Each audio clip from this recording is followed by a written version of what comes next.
I'm alive and well. I guess you could say that. It snowed here over the weekend. We got a lot of snow. We got like 6 inches in one night. It was crazy. But everyone's safe. Everyone's good. And I haven't had to leave the house in 2 days. So I'm I'm pretty happy right now. Yeah, sorry I'm late. It's what is it, almost 11 o'clock? Yeah, it happens. It happens. Sorry, Huckleberry. I wouldn't say proudly say, but I can humbly say that PUBG is officially off the docket for good, I think. Unless they come out with PUBG 2, which I still, to this point, I don't think they're going to. I think PUBG is pretty much done. It's done. What did the kids say? It's cooked. It's cooked. I don't know. Cooked used to be good. Now it's bad or bad. I don't know. PUBG's cooked. I don't know. Now I think it means it's ready. Like when it's cooked, it's good. It's ready for release. Which, with the exception, I think one game this year, all games that were released this year were not fully cooked. They're a little undercooked, if you will. So, but then I also learned that we're now using the term bloom in a different way, which is very strange to me, but whatever. I'm the old guy. We'll let the new generation tell us what these words mean anymore. That's fine. Anyhow, if somebody's cooking, it's good. If somebody's cooked, it's bad. See, that's what I'm saying. So if you're cooking, it's a good thing. But if you're fully cooked, yeah, you suck. Like I don't know, man. Why are we letting the kids tell us what these words mean anymore? Why? Why do we do this? What? When did adults leave the room? That's what I want to know. Mark for Life, thank you for the resubbing, man. I really appreciate you. All this time spent here listening to my nonsense. I got an MRI done on my leg. Sorry, old school / political joke going on right now. I try to stay out of the news, especially during holidays, just because I try to put my best foot forward, especially when family's over. And it just seems like every day there's just something so unsettling in the news that I just try not to read it. So I did a lot of catching up over the weekend of things that I missed from last week. And oh my God, it's like the movie Idiocracy. I think most of you have seen it, right? I feel like we're moving into that era at this point. Just the things that are said and done just by random Joes. Let alone the leadership of our country. Some of the things people say, just like, are you okay? Do you need to take a moment? Is everything okay? It's crazy to me. But anyhow, enough of that bullshit. How was everyone's Thanksgiving? That's what I really need to know. So last week I streamed Monday, Tuesday. I took Wednesday off, Thanksgiving. Friday, there's no way in hell I was streaming. I came to the realization pretty late in the morning, but I was like, yeah, there's no way this is going to happen. We still have so much to do. My wife wanted to bring Christmas stuff out, and we had to clean up everything from Thanksgiving, and it was a mess. So yeah, sorry I didn't get a chance to stream on Friday. And then Saturday and Sunday, we've just been so busy. God, you don't even have time to fucking think. Before you know it, it's 9:30 at night. We're like, should we watch a show or should we just go to bed? What should we do here? Come back later. I'm batting. I don't even want to know what that is. Batting. I don't even want to know. Should I ask what that means? I probably should not. I will let that one go. So anyhow, how was your guys' Thanksgiving? What do you guys do? Did you guys have family over? Did you guys just sit at the house and play games? Did you travel? What did you guys do? What did you guys do? We hosted. I think you guys all know about that. Yeah. So we hosted. It was nice to see my grandma again. I haven't seen her in a few months, even though she lives 30 minutes from here. It was good to see the family. Good to get everybody over, and I actually had a good time. It was a good time. So yeah, thank you guys. Thanks to all the family and everyone that came and helped us celebrate that. It was a good time. Not much what happened over the weekend. The wife and I watched a movie yesterday. We're trying to start marking things off our list. We have a laundry list of TV shows and movies we got to get to, all the recommendations we got from you guys over the years and everything. So we're trying to start touching this list and start getting it done. So we watched one called I think it's A House Full of Dynamite, or it's A House Made of Dynamite. Either way, wow, what a movie, man! Holy shit, it gives me shivers. It's a movie that it's supposed to make you think. I don't want to ruin it for you guys. I'm not gonna say much. It's just an ordinary day in the lives of important people in Washington D.C. and elsewhere, but mainly that's where it's at. And then all of a sudden, something comes up out of the Pacific Northwest. I think is where it's at. Either way, yeah, it's an incredible movie, incredible. So I highly recommend that one. It's a House Full of Dynamite. It's got Idris Elba in it, Rebecca Ferguson, and then some other people that you'll recognize. I think one of the girls that was working in the White House. I'm pretty sure she was the sheriff in the first season of Reacher. That's what I was telling my wife. She goes, "Ah, are you sure?" I'm like, I'm pretty sure it is. But either way, great movie. Make sure you guys check it out. Highly recommend that. I'm going to put that in Discord for you guys. I know I haven't really been very active in Discord. I haven't been active in any part of this. This sat still for days. I forgot the computers were even on still. So last night I got in here and I finally figured out the video that I put up for. Is Louie here? Louie, are you here, buddy? I finally put up that video that I've been telling you about. It's been sitting on YouTube for 2 weeks. I need to get a thumbnail and all the verbiage and shit on there. Finally published it last night. That's on Discord. It is. I'm starting a new series, which it didn't last very long, but my favorite deployments in RedSec. I have another one with Peak. I got to see if he's okay with me putting it out there. Yeah. and then I had a couple more with. I think there was one with Uncle Bubba where he's just screaming nonstop, and we still got the win, which was great. But yeah, as far as that game, I think Battlefield's dead, isn't it? Is Battlefield dead at this point? I think it is. I think Battlefield and Black Ops 7 really failed this year, and everyone's playing Raiders of the Ark or whatever the fuck it is.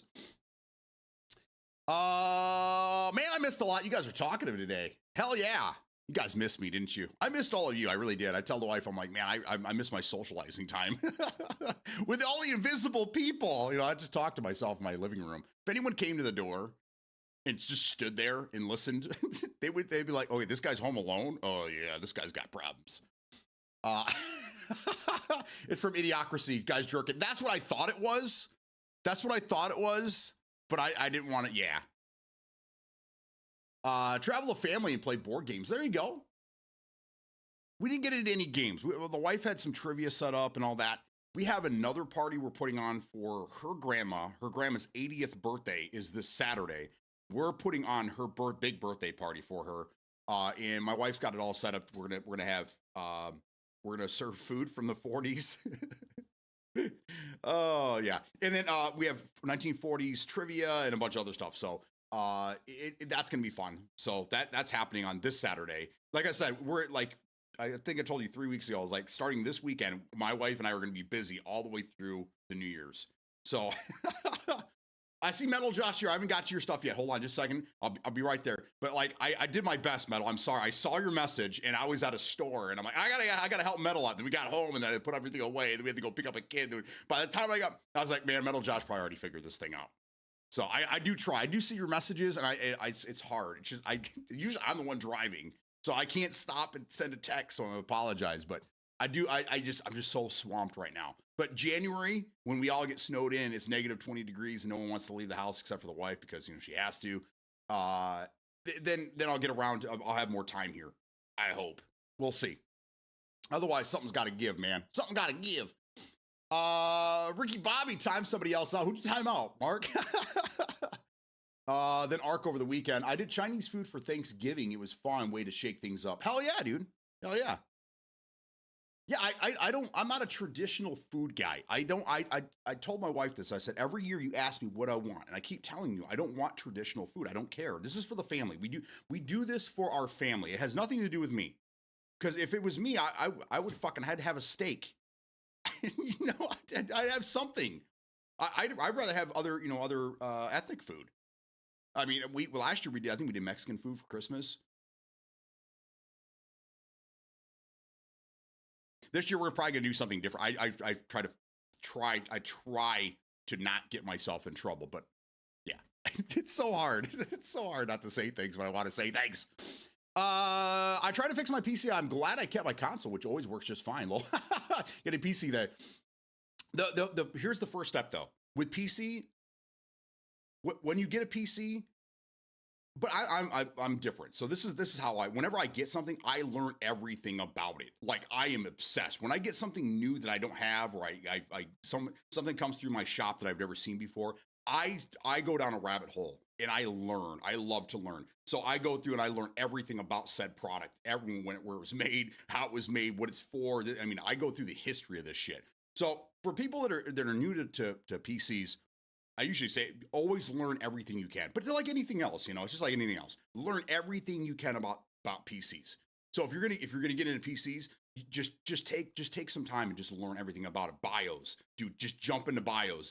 Just Google BIOS and just go through there and learn everything about it. What it's for, what you can change in there, what their top, many things that people change. BIOS can be daunting. BIOS isn't really used as much as it used to be used back in the day. There's a couple different things you want to make sure in BIOS that you turn on. XMP, which is basically it's overclocking your RAM. When you buy RAM, and it always has all these like numbers at the top, and it's like, it's 6,000 megahertz, blah, blah, blah, right? That's when it's overclocked. So when you stick that RAM in the motherboard, unless you overclock it through BIOS, it's not giving you the advertised speeds, which you probably have heard this before. So XMP, and there's other names for it as well. That's your overclocking for your RAM. So you always have to make sure that gets turned on.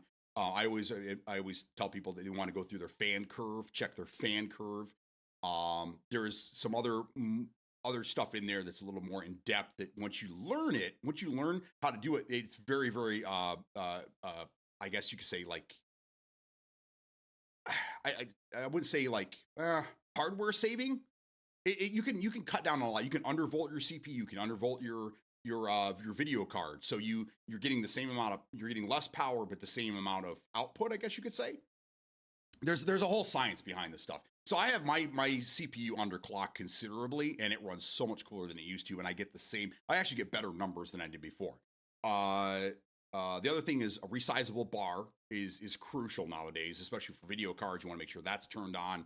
And there was secure boot. I recommend everybody just turn secure boot on your PC. Just turn it on. There's no reason for you to have it off anymore. And going forward, most games you're going to require it, so you might as well just turn it on now, have it on, just be done with it. I think AM5 platform and newer Intel boards already come with it automatically default to on. This wasn't a normal thing when AM4 platform came out. That's why most AM4 boards do not have it turned on automatically, which is no big deal. It's pretty simple on most motherboards. Mine was kind of a pain in the ass. I have an ASRock, and I had to go into several different things and change several different things. For most people, I think it's just a quick, easy click on BIOS. But anyhow, I know I'm going all over the place here, so I never had to fix my console. But I think Metal Josh, your computer is it's very similar to Series X when it comes to power, but you could probably admit, maybe, I don't know, I'm not going to tell you what to say, but that side by side, well, also you got to have a good monitor. I don't know what your monitor consists of, but as long as you're putting, let's just say you have a 1080p 200 hertz monitor, right? You're going to note, you put that Series X side by side with your PC running the same game with better, the different settings, you're going to notice a much, much better picture, higher frames, everything with your PC compared to your Series X. Series X is nice, and it just works, right? I think that's one of the big things with consoles, is it just works, right? There's a lot of reasons for that. PC is a different animal because there's 1,000 different parts. So the game has to change based on what parts are in it. Series X has the same parts. So they just, when they optimize the game, it's optimized for the parts that are in so it's a lot easier. But if you're going to get a PC and you really, really, really want to stay with PC, you got to learn everything about it. Then you learn, how much VRAM will get you to where, and then you learn, it's so much fun. So there's a learning curve, big learning curve. When you switch from console to PC, unless you have somebody, an IT person living with you that's going to, pretty much do everything, you're going to have to learn a lot of stuff when it comes to the PC stuff. But I mean, it's also 2025. Computers going forward are going to be a necessity for everyday living. So I mean, this is stuff that I think everyone should learn anyhow. I mean, it is what it is. Not to shame anybody. Again, I'm not here to shame anybody, but I'm here to tell you the way it is. According to BEATDOWN. I love that. Okay. So anyhow, it's been a pain in the ass lately. Sweet all, check it out, brother. Yeah, let's go, Louis. I played some games with Bubba for the first time last night. My buddy asked what he was yelling, why he was yelling so loud. He's an excitable character. That's why. He just gets all excited, man. I told him if we ever met in person, we have to meet in an outdoor restaurant during the summer, so he didn't disturb everyone inside when he saw me, you know, because he we got to sit outside, sir. Anyhow, can't say Battlefield 6 is that dead. Still get lobbies and 300 plus LFGs. I'm basically just I get my news from all different sources, but it seems like anything that could be put online with a meme, it usually is. But I just keep seeing all this stuff about how Black Ops 7 has failed and Battlefield 6, the numbers are falling, and you know, then I look at the comments and it's a lot. This is the number one comment in different ways. It's always said differently, but it's the same, basically the same concept.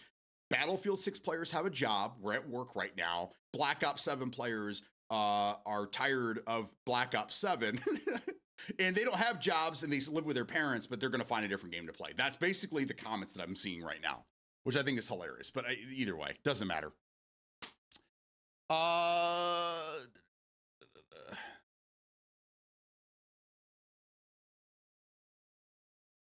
Christmas Eve event starts about the 7th. Christmas event? Ooh. The help was appreciated. Completed the BIOS update and secure boot, but I didn't fix the Ethernet issue. I'm on Wi-Fi for now.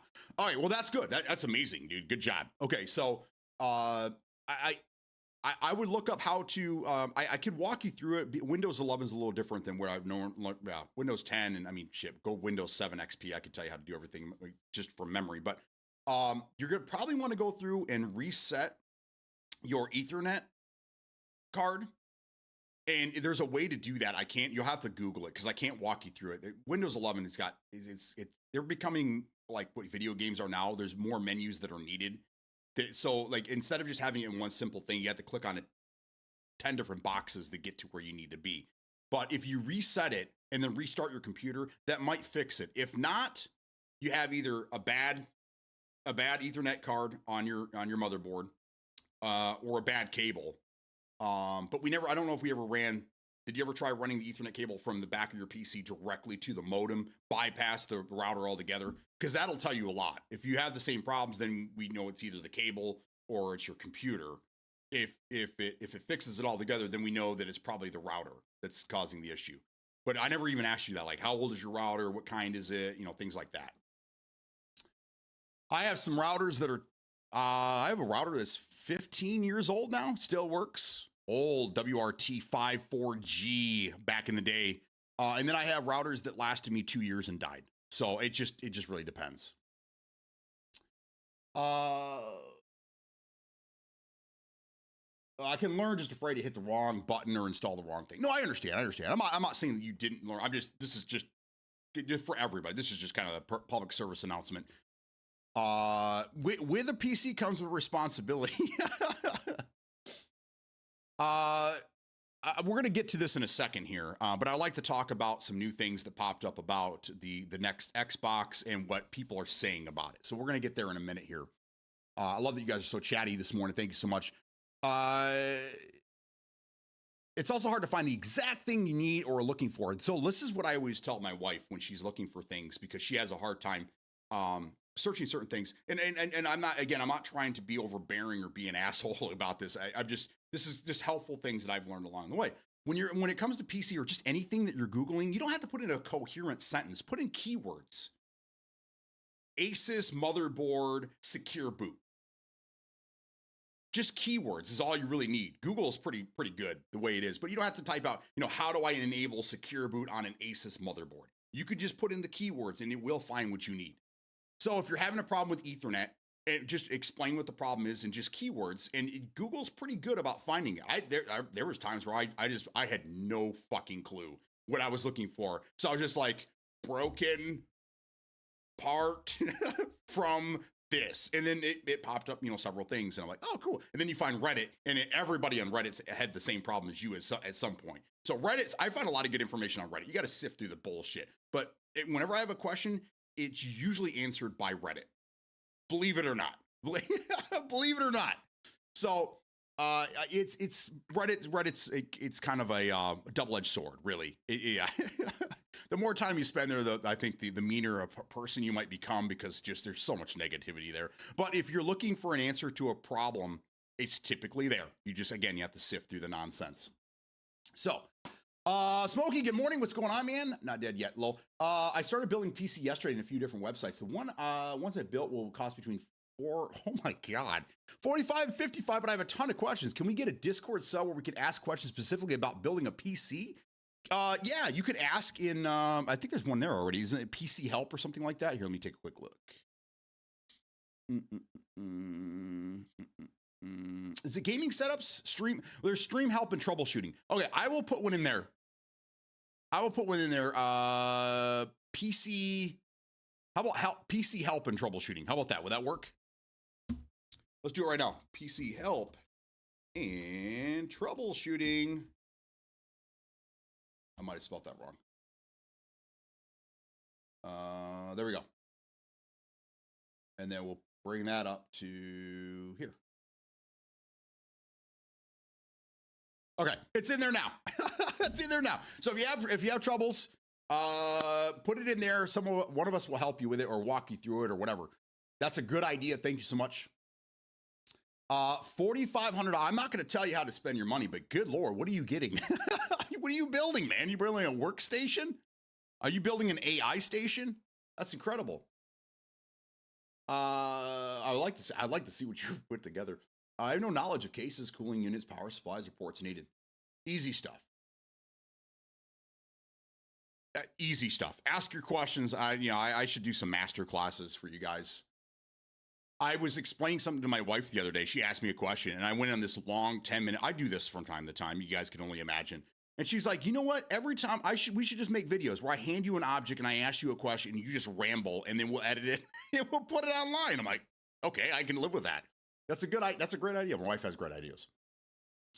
But that's typically stuff that I do. If someone asks me a question, if I know stuff about it, I will talk your ear off. I'll give you all the more information than you fucking wanted to, because that's just how I am.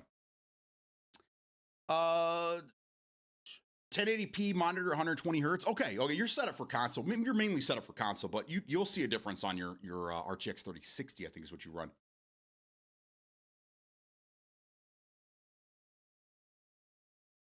Oh man. So, real talk. Did anyone hear about the November 20th report uncovering a disturbing mass murder kidnapping plot? I did not. I've heard a lot of stuff in the news about what's going on. Holy moly, you building a super rig? I am looking into game 4K 120 FPS. Okay, so that's kind of where I'm going to segue that right there, that statement right there. That we're just remember that 4K 120. Okay, that's what supposedly the next Xbox is promising. I think the video I watched was 100% made with AI, which was terrible. But it's getting a lot of views right now because someone just puts out bullshit and people will watch it. There's some truth to it. There's a lot of nonsense to it. But apparently the next Xbox is going to push 4K 120 FPS natively. A 5090 can't even do that. So I don't believe that for a second. But we'll get to that here in a minute. There's gaming setup sub you could use. I thought that was more for bragging about your dad. Yeah, it's gaming setup. But yeah, that's just, if you want to take, you're absolutely right. If you want to take pictures and show that off, where you're gaming, that's kind of what I put it up there for, is like, what are you guys gaming on? Some of you guys got some fucking setups, man. Holy shit. You guys got, some of you guys, $5,000 just in monitors. That's crazy. I want to build one that will last a while. Modem, router, same unit, and I did. Oh, it's an all-in-one. I did try a new cable unit. It's AT&T provided, but it's a decent one. Never had issues, but it is old. Okay, you should be fine there. I mean, if Wi-Fi is working and it's all a one unit thing, then you're fine. I'm on fiber and I have a power box that powers the modem, and the fiber line goes into the modem, and then it turns it into Ethernet. Then the Ethernet goes into my router, and then from the router, it's either Wi-Fi or I have network adapters in certain parts of the house. I run Ethernet everywhere I can, and I only use Wi-Fi for certain things.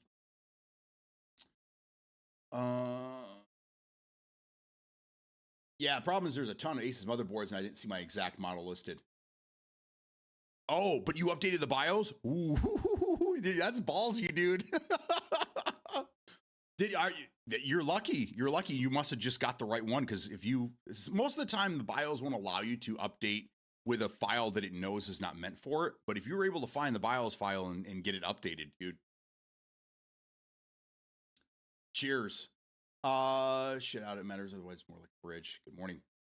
Right now is the worst time to build due to the RAM situation. I agree. But everything else is fairly cheap. I mean, I heard the rumors that they're going forward because I don't know if you guys knew, they released a couple of video cards, or I think maybe it was this one model where you could put your own VRAM in it, but it was an NVMe. You put your own memory into this damn thing, which is crazy. There's a rumor that they're going forward, they're not going to put VRAM on video cards anymore, so you're going to have to add your own, but then you have control over it, which I think is a good idea. I mean, if you want to, if you buy a video card that has 8 gig VRAM, which is pretty much worthless nowadays, then you can, upgrade it and put what you want in it. I would love to be able to take my 12 gig and put 16, 24 gig in there, something crazy,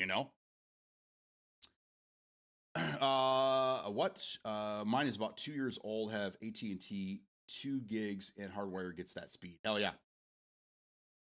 No way natively. No, not at all. No, it's 100% upscaled. And that's what I was trying to explain to people. I made the mistake of opening my mouth in one of those things. And oh my God, the knowledge that these console people have, they don't know that they can plug a mouse and keyboard into their own console. Cause I saw a lot of that unlocked mouse and keyboard support on console. The fuck is wrong with you, dude?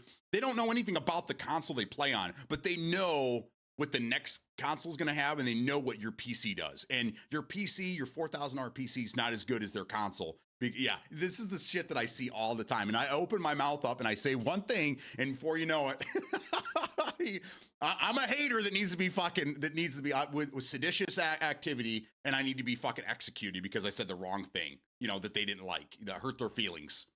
Woke's not dead, guys. It just flipped. Woke's not dead. Now it's just when you say something to somebody, they don't like to hear it. They don't want to hear it. Yeah, okay. Anyhow, a lot of non-truthers. Alternative factors. That's what I refer to them as.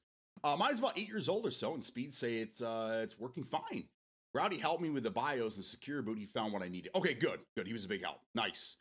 I feel like that slow it down due to the interface instead of being hardwired in.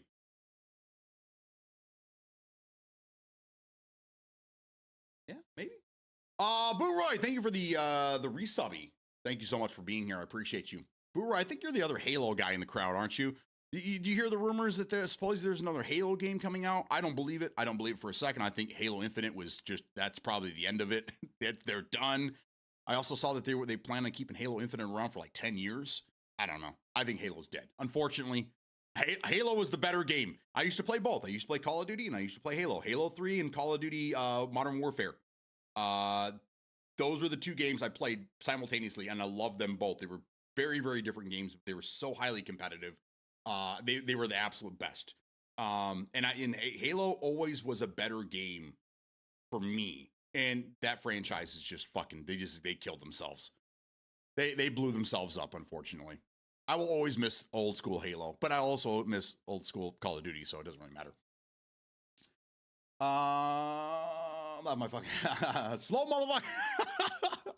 I think it might be able to do native, but it's going to use frame gen to get there.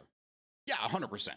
100%. And that's what I was telling people. I was like, there's only way that the next console, if it's $1,200, okay, and they say that so this is the information that's coming out of there. Is supposedly the next console, the next Xbox, is going to be on par with a 5070 Ti.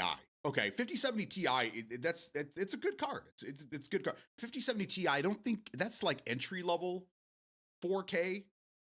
I mean, I wouldn't even really try to play 4K with my 4070. Not that it's this is a 1440p card. So a 5070, even a Ti version, which is going to be more powerful than the standard, not by much. It's going to be just under a 5080, which a 5080 to me is your entry level 4K card. 5090 is the best that you can push, right? So I was trying to tell people if it's a 5070 Ti and they're talking 4K 120 frames, The only way that that's going to happen is you're looking at DLSS, a balanced, probably even performance, which takes the picture and it squeezes it down to much smaller and then it upscales it. So it only has to render. Natively, it's rendering a very small picture and then it blows it up using upscaling. That's how upscaling works. With multi-frame generation, now my generation card does just the 2X, but the 50 series does 4 or 5. So that's the only way they're going to hit that. Is with frame generation and DLSS, which is going to be with FSR, I think is what it's called for AMD, because it's an APU. They're going with AMD APUs again. This will be the 3rd generation where AMD APUs are used within the Xbox itself. Before that used to be NVIDIA. Anyhow, I don't see this happening, but I see a lot of people with misinformation and they have no idea, no clue what's going on. They're buzzwords. They hear it, they say it, they repeat it. Their friends say it, they repeat it. So they don't really know. So when I started putting facts out there, a lot of people got mad. A lot of people were upset, and I don't think that's, I don't know. Number one, if the console wars are over, this console is not going to be $700. It's going to be probably close to $1,200. Because if they are selling you a hybrid and they're going to allow you to have Steam on it, they are not going to sell this thing at a loss. It's not going to happen. Steam, the Steam box or the Gabe Cube, I like the name, the Gabe Cube. I think that's amazing. Whoever came up with that, 2 thumbs up to you. But the Gabe Cube, they've already said that they're not going to sell it at a loss. It's going to be priced reasonably within the PC market. You're looking at probably $800 to $1,000, probably closer to $1,000. It's not going to be $500 like people are suspecting. And that's what I keep telling everyone is that consoles are sold so cheap because it's just a Trojan horse to get it in your house and then you have to buy games. But if they're going to sell something that they know isn't going to get them money back in return on games because you're just going to buy it and use it for Steam because you don't want to buy a real computer and put it together, they're not going to lose money on the damn thing. So they're going to make money. And maybe $100, maybe $200, maybe $50. We don't really know. But they're going to make a profit on this thing. So the days of cheap consoles, bye-bye. But if you can't afford it, and I saw somebody say this, they're like, it's like, I still can't afford a Series X. I'm like, bro, you couldn't save $100 for 5 years? Right? I don't know. Anyhow, not trying to shame. Again, I'm just like, don't put your woes out there if you don't expect people to, have some things to say back to you. But either way, 1440p is the sweet spot. It is. And I feel like the 1440p, I mean, they've been talking 4K since the Xbox One. Remember, what was it? Xbox One X came out and like, this is 4K, 60 frames, and everyone's like, that's native, dude. So everyone that had a computer at the time, it was building computers. So like, you're an idiot. I got this console for $500. It does exactly what your $2,000 PC does. It's like, no, it doesn't. No, it doesn't. No, it doesn't. Not even close, dude. Not even close. So we have 2 big things coming out. What they're saying that the Xbox probably won't be out until 2027. So we got 2 more years. And then if you think about it, in 2 more years, the 5070 Ti is going to be outdated. My 4070 is outdated. I've had it for 2 years. That's just kind of the way it works. But the Steam machine, I think I think that's going to sell pretty well. I think the Steam machine is going to do pretty good. And then if the next Xbox does come out for $1,200 and you can't afford it, I get it if you can't. I understand. I get it. Okay. Then that's when cloud gaming will be for you. And that's, again, what I keep saying is that this is probably going to be the last generation of console. After this, I don't think there's going to be any more consoles. It's going to be 100% PC, probably these pre-built with Steam OS, or maybe we'll have Xbox OS or something at the time that you can put on any computer that you want. So everything just runs and you don't have to deal with anything. That'd be nice. I think for a lot of people in here that, we've talked about this before, that a lot of people don't want to build a computer. Number one, money is I think the number one factor. Number two, there's just the unknown, right? So what if you were given the ability to build a PC and you put a certain, not Windows, but you put a certain operating system on there, Xbox operating system, something like that, right? And then it automatically goes through, it sees what type of hardware you have, and then automatically adjusts all settings for every game that you play to just work. Now, we have something similar to that on PC right now. I don't know if AMD or Intel has it, but NVIDIA has this thing, which is great. I don't know if I could pull this up for you. I could probably do it. I'm going to show you guys what this is. This is called the NVIDIA app. So here, just deal with this for a second. So this is the NVIDIA app. This is where it's everything's all in one place. I really do like this.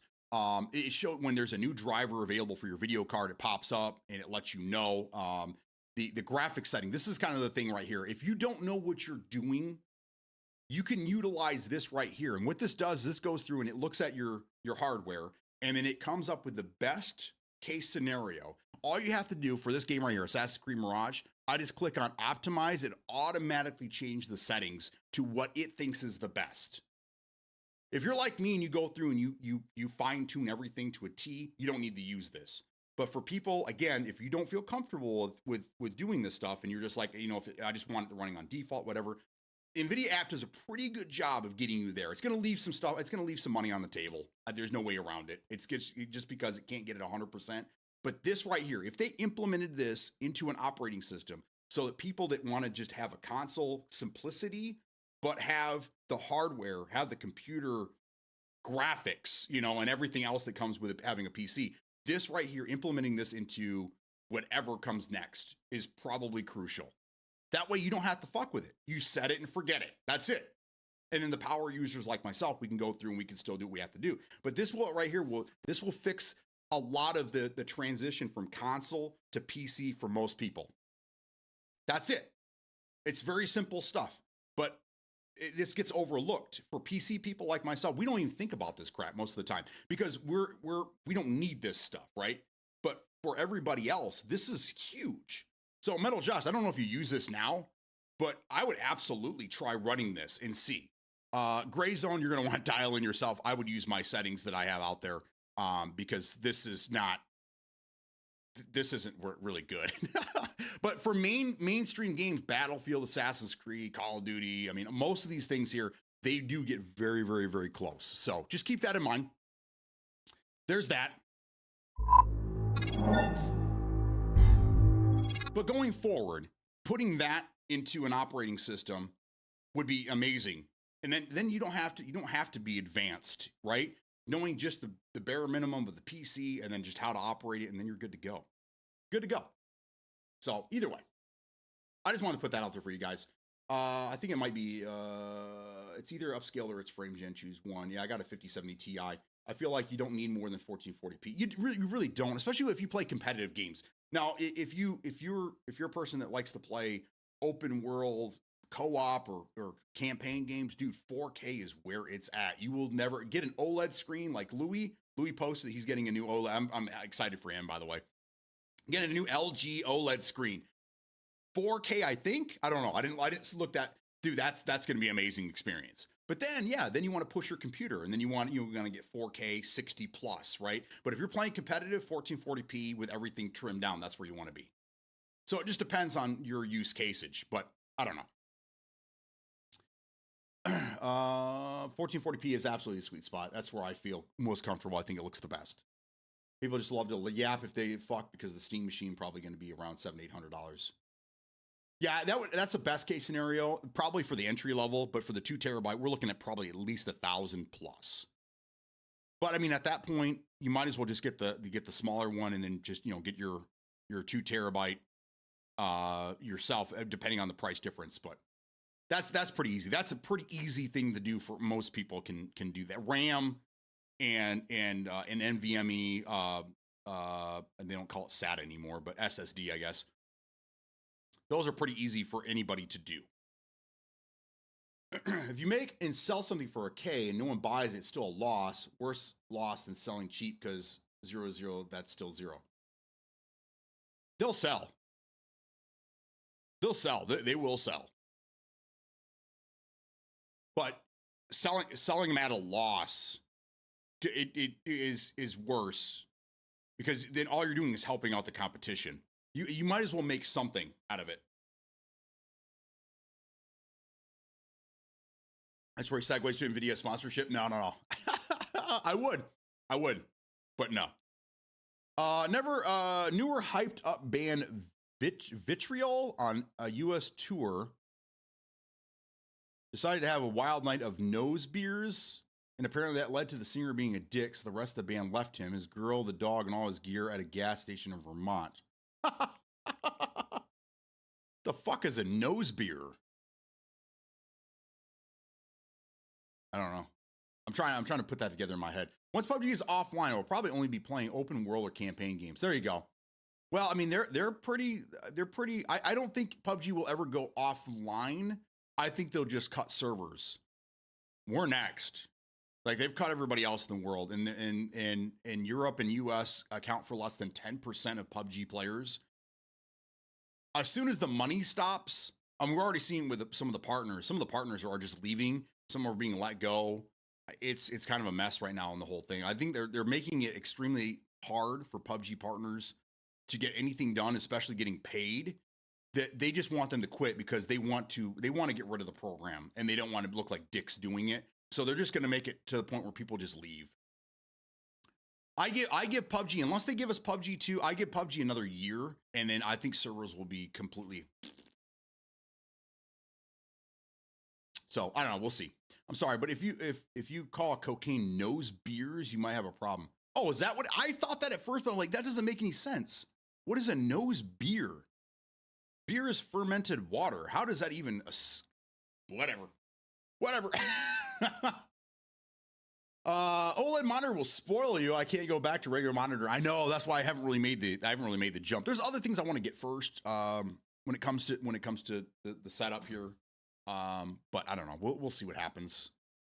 I would love, that's on my list of things I want to do, but there's other things that are more necessity at this point. But I don't know, the way this year went, I don't know, like, if I will be, I don't know, how do I say this?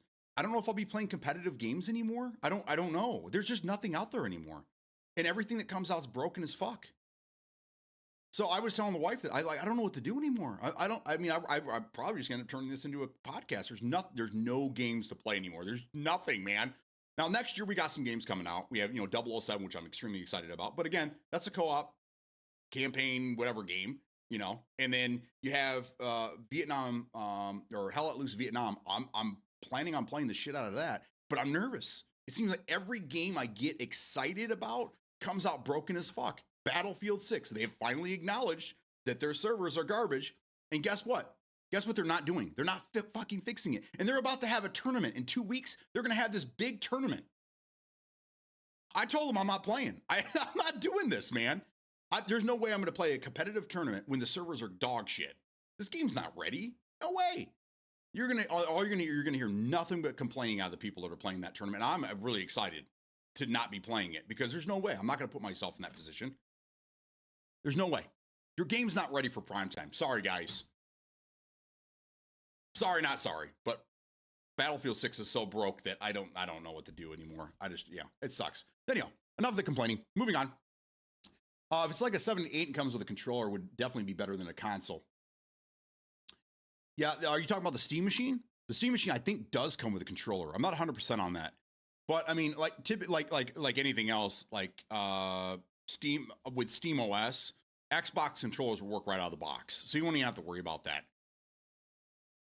That'll be nice. But I'm interested in this Steam controller. I had one of the original Steam controllers from like 15 years ago.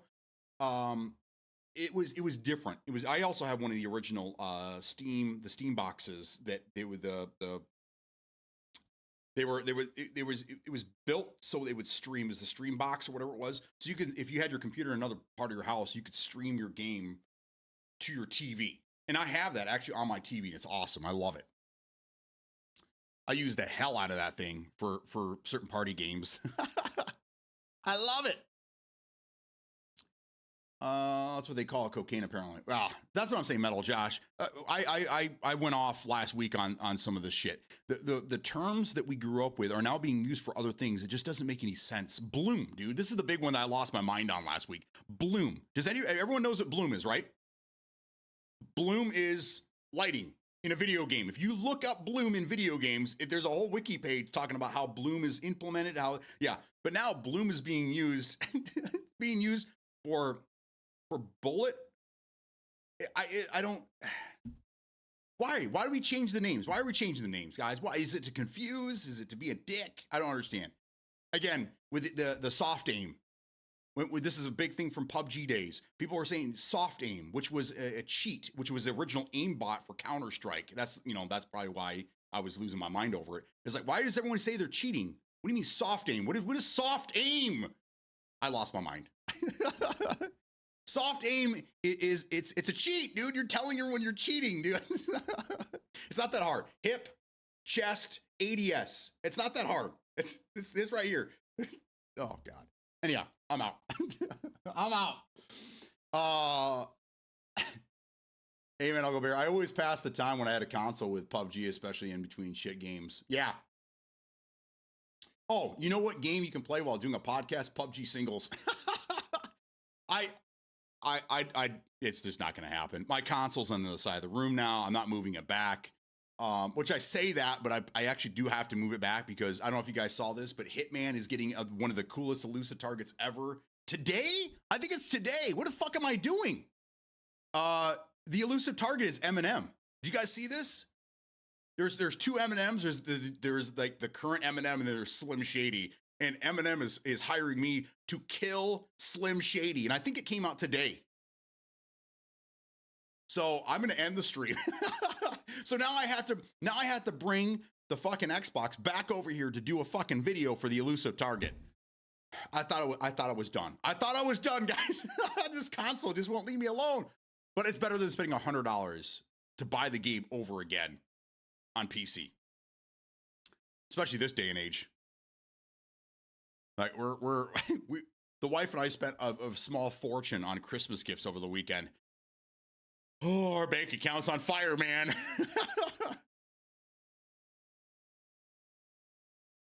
So anyhow, bloom equals spread. Yeah, shot dispersion. I guess the word dispersion was too hard for kids. So we'll call it bloom. It blooms like a flower. Get out of here, dude. Just get out of here with this crap.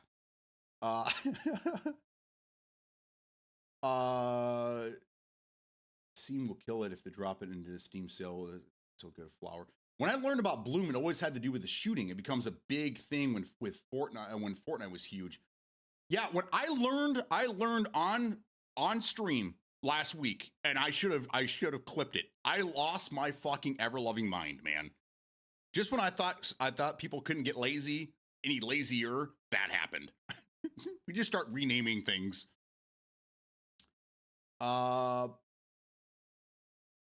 People don't know what hipfire is in ADS and call them self-gamers. I know. I know, dude. I was always under the impression that bloom was bullet spread from hipfire. Yeah, it's not. It is now, but it never was. It never was until recently. And I actually went back because I remember seeing something in the patch notes from Battlefield. They even say weapon dispersion, and in brackets it says bloom, almost like because they don't want to have they know that's not the proper term, but for people they have to put that in there. Like, this is what you're calling weapon dispersion. This is what you're calling bloom. Almost, almost like a, hey guys, this is for you. So I looked at that. I'm like, wow, that's pretty sad when the developer has to put a note in there.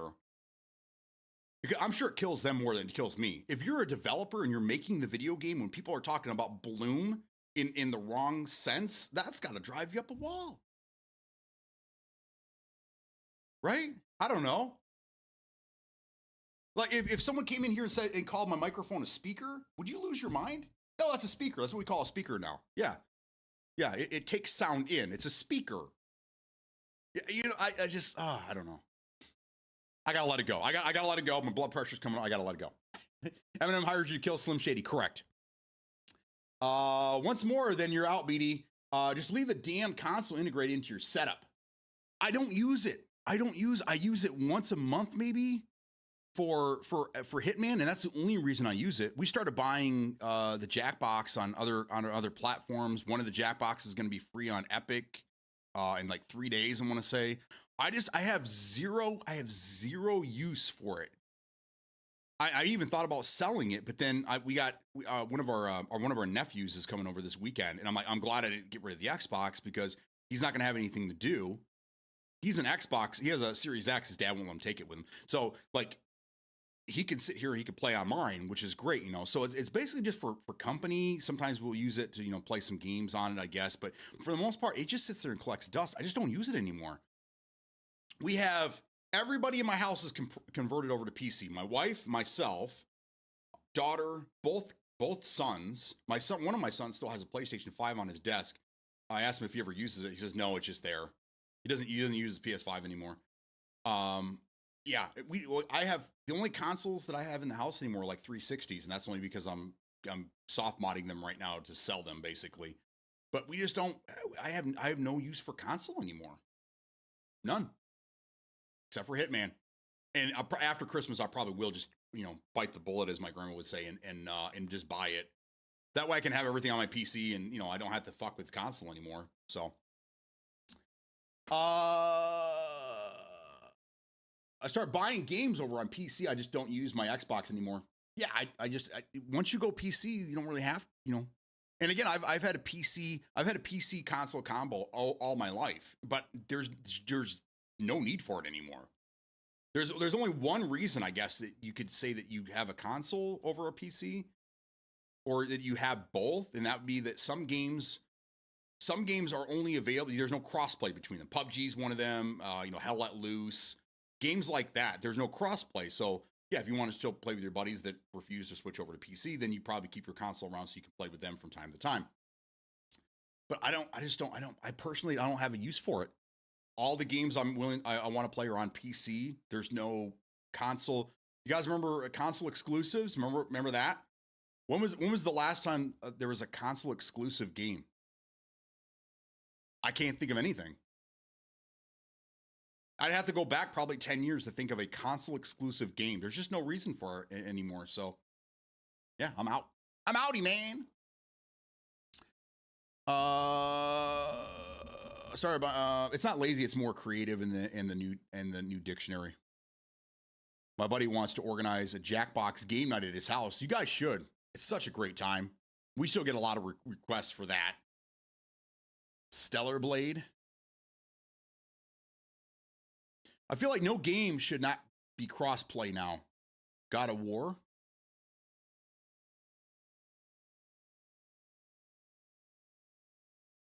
God of War is on PC.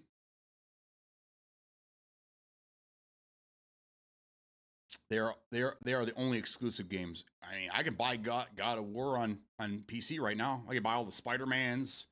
I can buy all the Last of Us. All the Xbox games are going over to PlayStation and PC now, which is great. So, I mean, thanks to Xbox, I don't need an Xbox anymore. You did me a favor. Thank you so much. I think NCAA games are console only.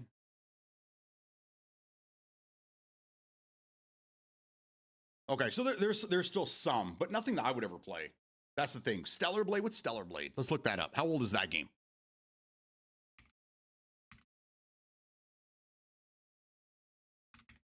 Stellar Blade is from last year. This it is on Steam, so it's not console exclusive.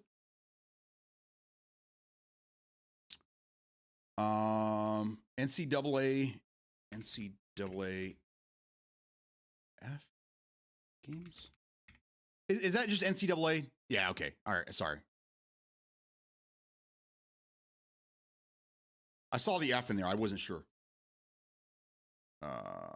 Video games. Bill Walsh College Football. I have that game. I love that game. I loved that. And then all the Maddens for the Sega Genesis back in the day. Yeah. EA Sports College Football. Does it say what it's available on? Nope, doesn't. Okay. All right, so I mean NCAA maybe, but it looks like there's not many console exclusive games. Is Astro Boy on Steam? Astro Boy. That reminds me of Wonder Boy, the old Tenacious D song. I love that song, dude. Wonder Boy. Astro Boy came out in 2009. Is there a newer one?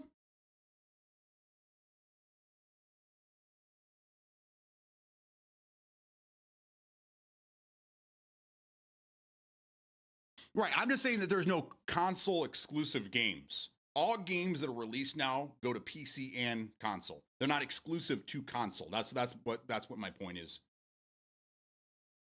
That's why I'm just saying I don't need a console anymore, because all games are available on PC now. So like, 10, 15 years ago, there were games that didn't come out on PC that were only available on console. That's a console exclusive game. So that's what I'm getting at, is that, I don't need, that's not a thing anymore. So there's no need to have a console and a PC, which was the reason that I had them going back 25, 26 years now, 27 years. I want to say 97, 98. When I bought my first computer. I had computers before that, but they were my parents'. They were my mom's computers, basically.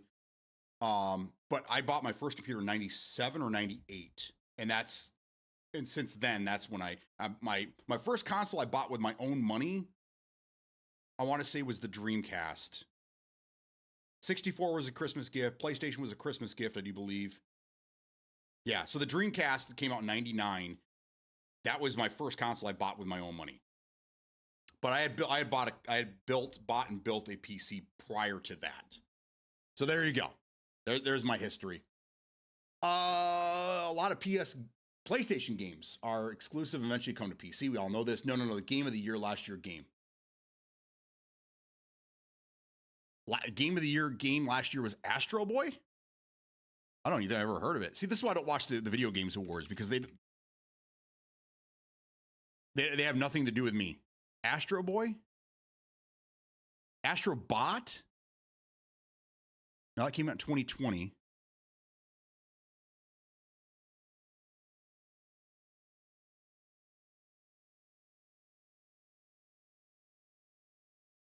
I don't know what that is.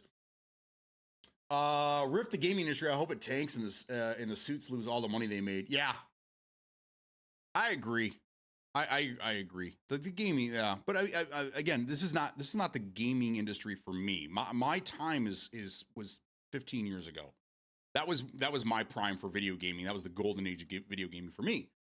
Going forward, obviously, it's going to go in a different direction. Probably not where I want it to go. But this happens in life. This is everything. We get older. We don't like change. We fight change, even though we should embrace it. I'm guilty of it too. PlayStation never releases games on PlayStation and PC day one. They don't? I thought Ragnarok came out the same day. But I'll tell you this. I haven't owned a PlayStation since PlayStation 2. So I've never really been. There's only a couple franchises that I missed. I consider that I missed God of War, which now I go back and play, and it's like, Uncharted, which I went back and played. You guys remember that? Remember the 2-week stream that I did where we just covered all Uncharted games? That was pretty fun. And I'm glad I was able to play those. And then on the Last of Us. I can't get into The Last of Us. I tried so hard. I keep going back to that game. I've owned it for 2 years on PC. I just can't get into the game. I play for 10, 15. I'm just so bored. So bored. So I don't really feel like I missed out on that one. And Spider-Man games, I've tried playing some of the newer ones. I don't know. I played the original Spider-Man games on the Xbox back in early 2000s. Tobey Maguire, arguably the best Spider-Man, but I don't know. I don't feel like I really missed out on anything with PlayStation. And then I go back and I play the games and I'm like, okay, yeah, they're okay, But I mean, I'm an Xbox guy. I had Halo and I had Gears of War. I think those games were just absolutely incredible. I to this day, I still think Xbox had the better franchise games and the IPs than PlayStation did. Uncharted, I think, is probably their gem. I think Uncharted is probably the gem that they had on their side. Or the whole Helldiver hell that you had to have a PlayStation account to play Helldivers, locking out countries completely. Yeah, but that was available on PC day one. It was PlayStation and PC. Xbox was the only one that didn't get it. So again, that only hurt console players. Helldivers 2 only hurt console players. PC people, we were just like, yeah, whatever, you guys fight amongst yourselves. We're over here, living it up, living La Vida Loca with our fucking our PCs, you know. So again, when I say console exclusive, I'm not saying it's exclusive to one console or another. I'm saying it's exclusive to console and it locks PC out. So I was bringing out the point that PlayStation's shady. Oh yeah, of course they're shady. I could have told you that years ago when we first got crossplay and we're playing with PlayStation people and they have the most horrendous fucking names, and then I can't even change my gamer tag to D's nuts because it goes against community standards. But PlayStation, they can have the N word, they can have the F word in their names. Yeah, it's kind of like what's going on here? What's happening? It's whatever, dude. You know what I'm saying? Astrobot. Let's see. What is Astrobot? It's a 2024 platform game developed by Team Asobi and published by Sony Interactive Entertainment for the PlayStation 5 in celebration of PlayStation's 30th anniversary. It did win Game of the Year award. Never even heard of this game. Okay, so there you go. There's a console exclusive game. Console exclusive. It's a follow-up to Astro's Playroom from 2020 and the 5th game in the Astrobot series. Oh yeah, so I've never heard of any of this shit. No clue. Okay, so there you go. We found a console exclusive game.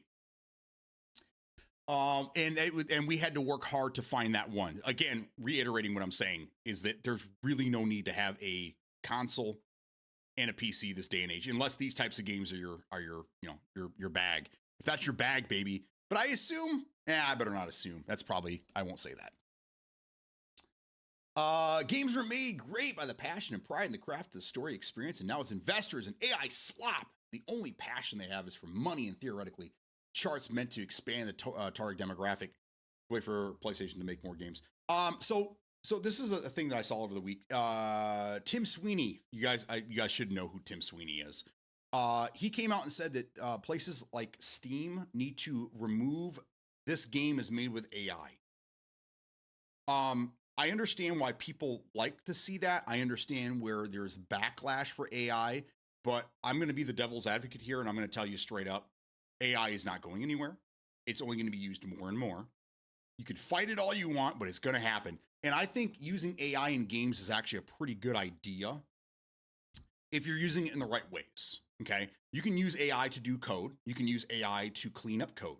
I think that if you put AI loose on PUBG, I'll bet you they could clean that shit up. Now, using AI for voiceovers and things that that we kind of rely on humans to give us better emotion, which is voiceovers, video capture, I think is a good idea.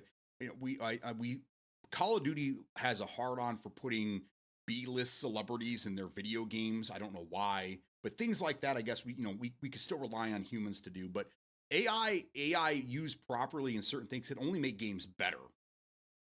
So I think that I agree with what he's saying, because if we don't, pretty soon everything's gonna be like, this game's made with AI, this game's been made AI, and then the people that are like, I'm not buying anything that's been made by AI, they're not gonna buy anything anymore. So I think that they should change it so that it says AI was used for non-human things within this game. And is that a good compromise? Would that help some of you guys purchase games that were used with AI? Because again, I'm telling you, as going forward, AI is going to be used in everything.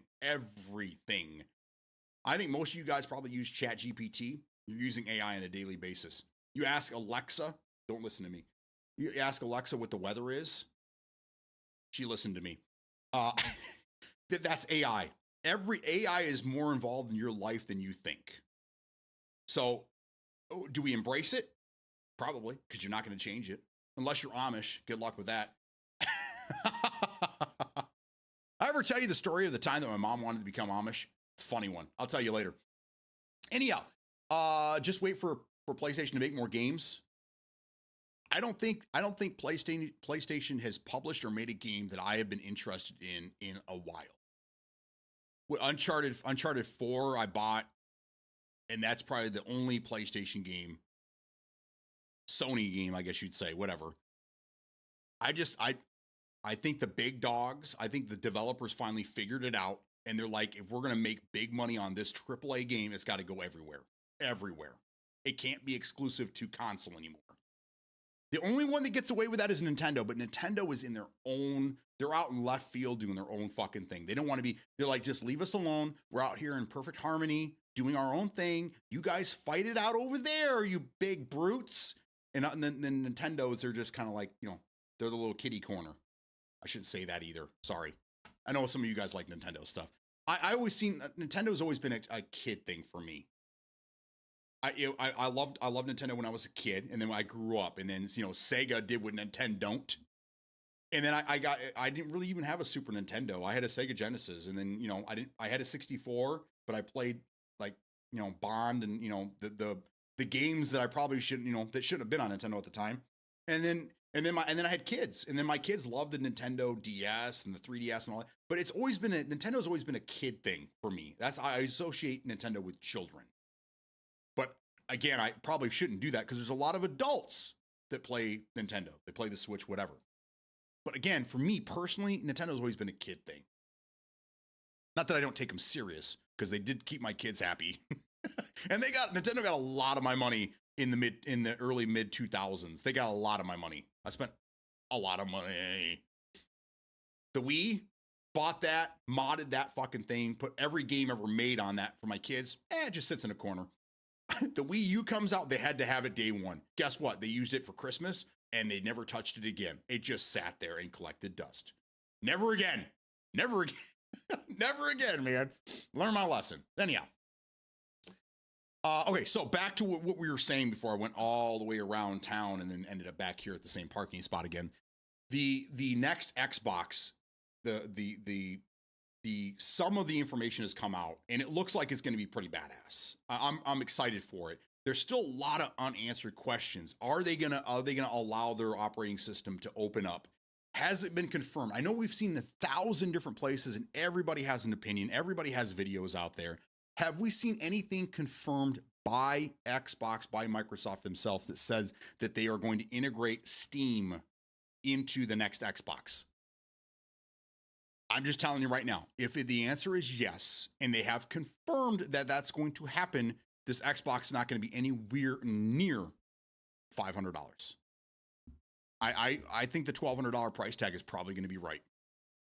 If you put into account everything that they're putting into this thing. I don't know. So that leaves the question. If the Steam, we know the Steam machine is going to come out early next year, and then the next console will either be a year from now, 11 months from now, which I doubt, or it'll be the end of 2027. So we probably have another year and a half, 2 years to go, right? So is anybody here looking at the Steam machine? Is anybody here looking at the next Xbox? And if both of those are over $700, are you guys going to stick with your console for as long as you can, or just go straight into cloud gaming? Because again, I think that's what you're not going to have two options this time. We had the Series S and we had the Series X. The Series S, I know this is unpopular opinion. The Series S did more harm to the industry than good. It was a great entry level for people that didn't have the money, to get into the next console. But because it was underpowered, developers had to use that as the baseline. And I think that fucked up a lot of games for a lot of different people. If it was just the Series X with a disk drive and without, I think it would have been a completely different, this whole generation would have been different. But again, I don't think we're going to have multiple options. I think it's just going to be the one option, and that's it. So if the one option is $1,200, then do you think it'd be worth it at that point to have Game Pass Ultimate and then you're just cloud gaming as opposed to buying the $1,200 console? I mean, again, over time, you're going to spend that $1,200 on Game Pass, but it's not the initial $1,200 up front. Not that I want to put anybody in debt, but credit cards are always an option. Always an option. And you guys should be building your credit anyhow. You guys should be building your credit. Anyhow, I can objectively understand the value of AI. Gone are the days where our calculator only solved math problems. Now with our calculators can solve our history reports and so on. But when AI is used to make art and generate scripts, you're losing the human element of creation. That AI will take a prompt and generate multiple solutions for you, but it's only ever going to think back to You're right, right. That's what I'm saying. Is it AI is going to be used, and I think a lot of companies already use it, and they're scared to say that they use it, but it's not used in the ways that you guys think it's being used in. I think a lot of people, not you guys, I think a lot of people hear AI and it's immediately a negative, and it shouldn't be. As long as the robots don't take over, which probably won't be in my lifetime, but it probably going to happen. I have a theory on where this world is going. It's not very popular, but my wife thinks it's entertaining. I don't know. We'll see. But AI is not going anywhere. It's not going anywhere. It's here to stay. It's gonna it's gonna just keep going. That's the industry. We just have to figure out where we're gonna fit, where we personally fit within the landscape after AI does its thing. But the next 5 years are going to be hard for everyone. I think they're going to be hard for everyone. On top of everything that else is going on in our country, we also have to deal with AI, and it's going to be brutal. It's going to be a brutal next couple of years. So, Godspeed, everyone. Everyone, stay safe out there. But again, I really want to talk about this Xbox. I wish I had the video up. There still is not a picture of what this thing's going to look like. I don't even think they have the finalized version. And the developer kit is probably just a big ugly box like it normally is. So all the video you see of this next Xbox, I see people sharing it. Oh, this is the new Xbox. It's not. It's just an AI generated whatever it's just AI slop. I don't like that term either, but it's just AI slop for people that are trying to make videos to get clicks on YouTube to make some money. That's all it is. So they don't know what this thing's going to look like yet. We know some of the internals, and that's it. And I think, like usual, we're going to get little bits of information out of the camp from time to time, and then it'll be something for us that to drool over and dwell over. Okay, well, this just came out, so how's that going to change the price? What is that going to do for performance? What is that going to do here and there? So, looking forward to AI serial killers. Yes, that will happen. They're just gonna, they'll turn on, they'll somehow shut the gas off in your house, but so you die of carbon monoxide poisoning. We've seen this shit. Bill Maher says this. I don't know if you guys are Bill Maher fans, whatever. He says this all the time, is that the movies and the TVs and our social media, everything's been warning us for 40 years that robots are going to take over. That boy, he's so scared of it. I think it's hilarious.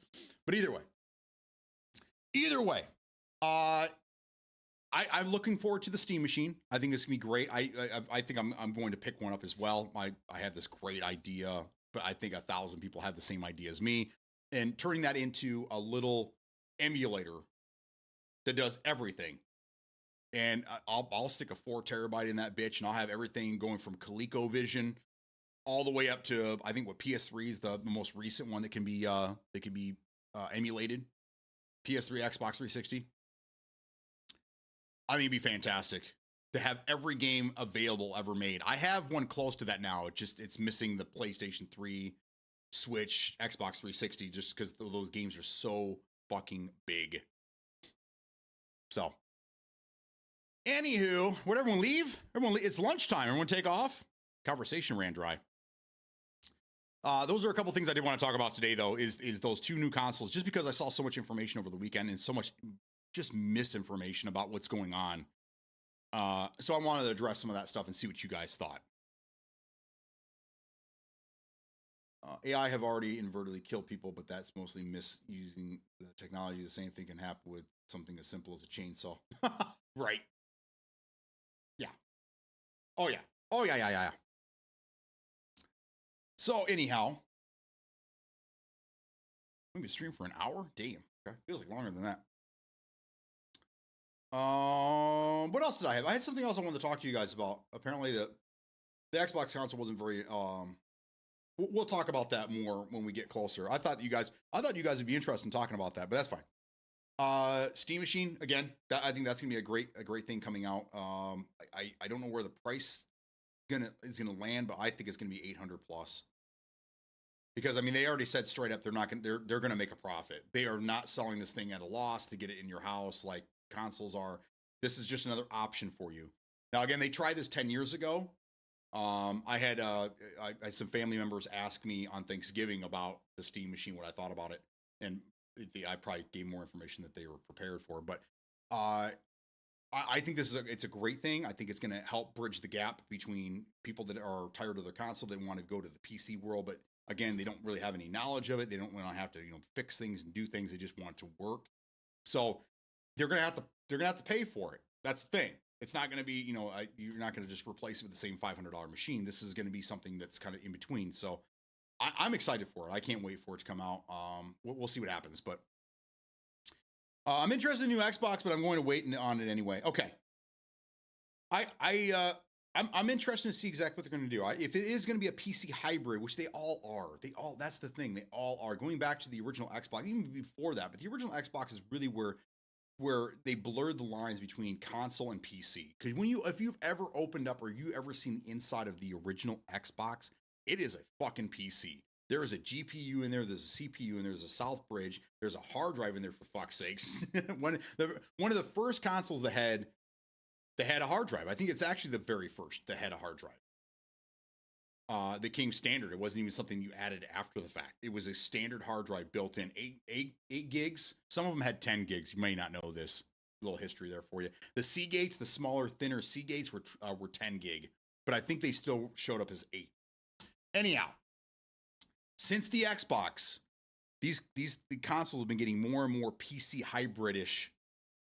So the only way they can make this thing any better is if they did unlock their hardware for other software, and then we can integrate basically what the Steam Machine's doing. You can put anything you want on. You want to run Linux, run Linux. You want to run Windows, I don't know why you would, but you can put that on there. Steam OS, and then again, if Xbox is going to release their operating system, so you could build a PC and just put Xbox OS on it, I think that'd be cool too. So many different things here. But from a business perspective, and I know I'm crazy for saying this, but again, I keep saying business perspective, not our view, but looking at it from the other side of the table or the mirror or whatever. Looking at it from a business perspective, they're there to make money, and they're going to do what they can to make more money. It's all about more. So the prices are still going to go up. Things are going to be more expensive. That's just the way it is. How much is this thing going to cost, and how much are they going to allow us to fix on our own? Again, I think it'd be a fantastic idea if they made it so that some of the parts were upgradable, even if it's their own proprietary stuff. If it's just a card, you press a button, the card slides out, you slide a new one in. Easy peasy stuff, right? That would be incredible. Because again, any Joe Schmo could do it, and they don't have to worry about breaking anything. And then the operating system will automatically update everything that's needed, right? So they can sell it now, and then 3 or 4 years from now, they can sell upgraded parts. So instead of buying another console, you would just buy another graphics card, or you'd buy, a RAM upgrade kit, or you buy, that's what I would like to see with this new console. I would love to see that. I don't think it's going to be, though. I really don't.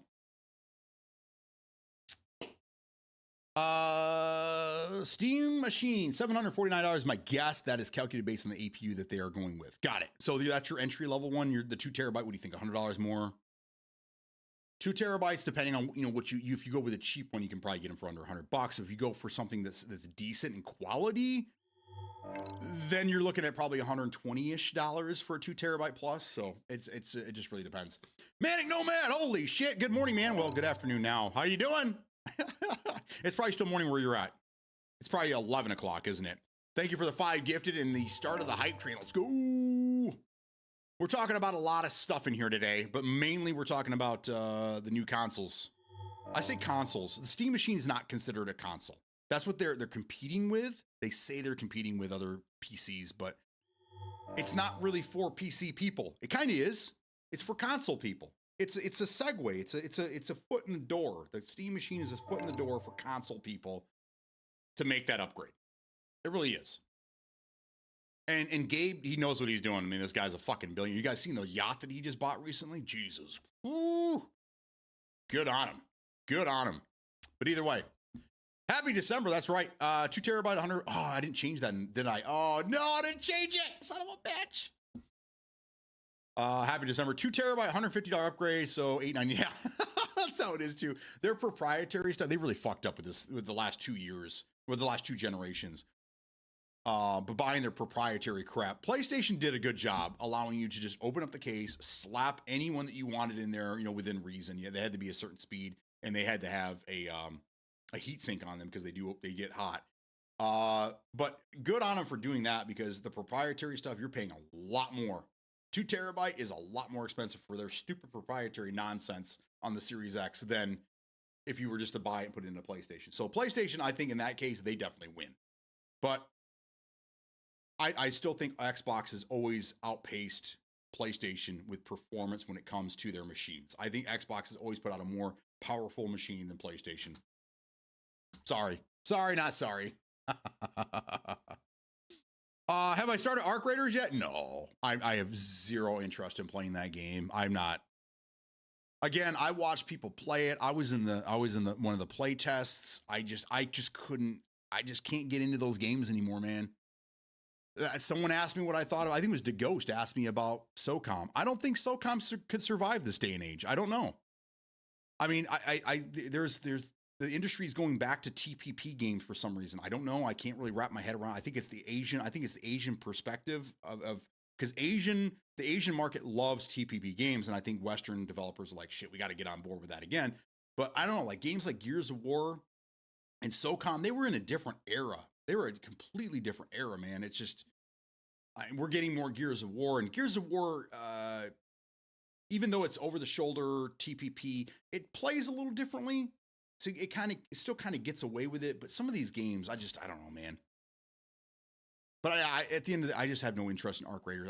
I don't even get the hype around. I think what it is I think that so many people, I think everybody is just so sick of broken games that the first game that came along that's fairly fun, looks good, and is highly optimized was just going to hit big. And I think that's what we're seeing right now, because I'm already seeing stories about how people are already getting bored with the game, that they want more content, that, is this it? Like, what do I do now? Do I wipe my character and start over? So like the honeymoon phase is starting to wear off, and I'm starting to see the cracks.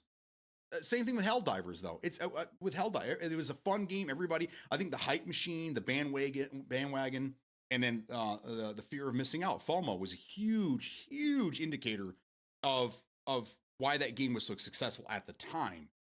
And I see the same thing here with Arc Raiders.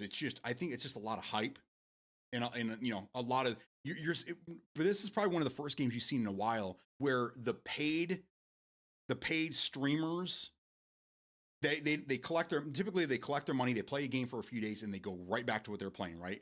No. So a lot of these guys are sticking with this game. So then that creates even more hype. Holy shit, the money's run dry and they're still playing this game. There's got to be something here. But I don't know. I don't know. Mark for life with a 5. Let's go. Thank you so much, man. Penguin loves TPP.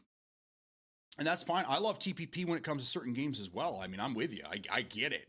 But when it comes to competitive gaming, TPP has no business being in there. I mean, PvP in general.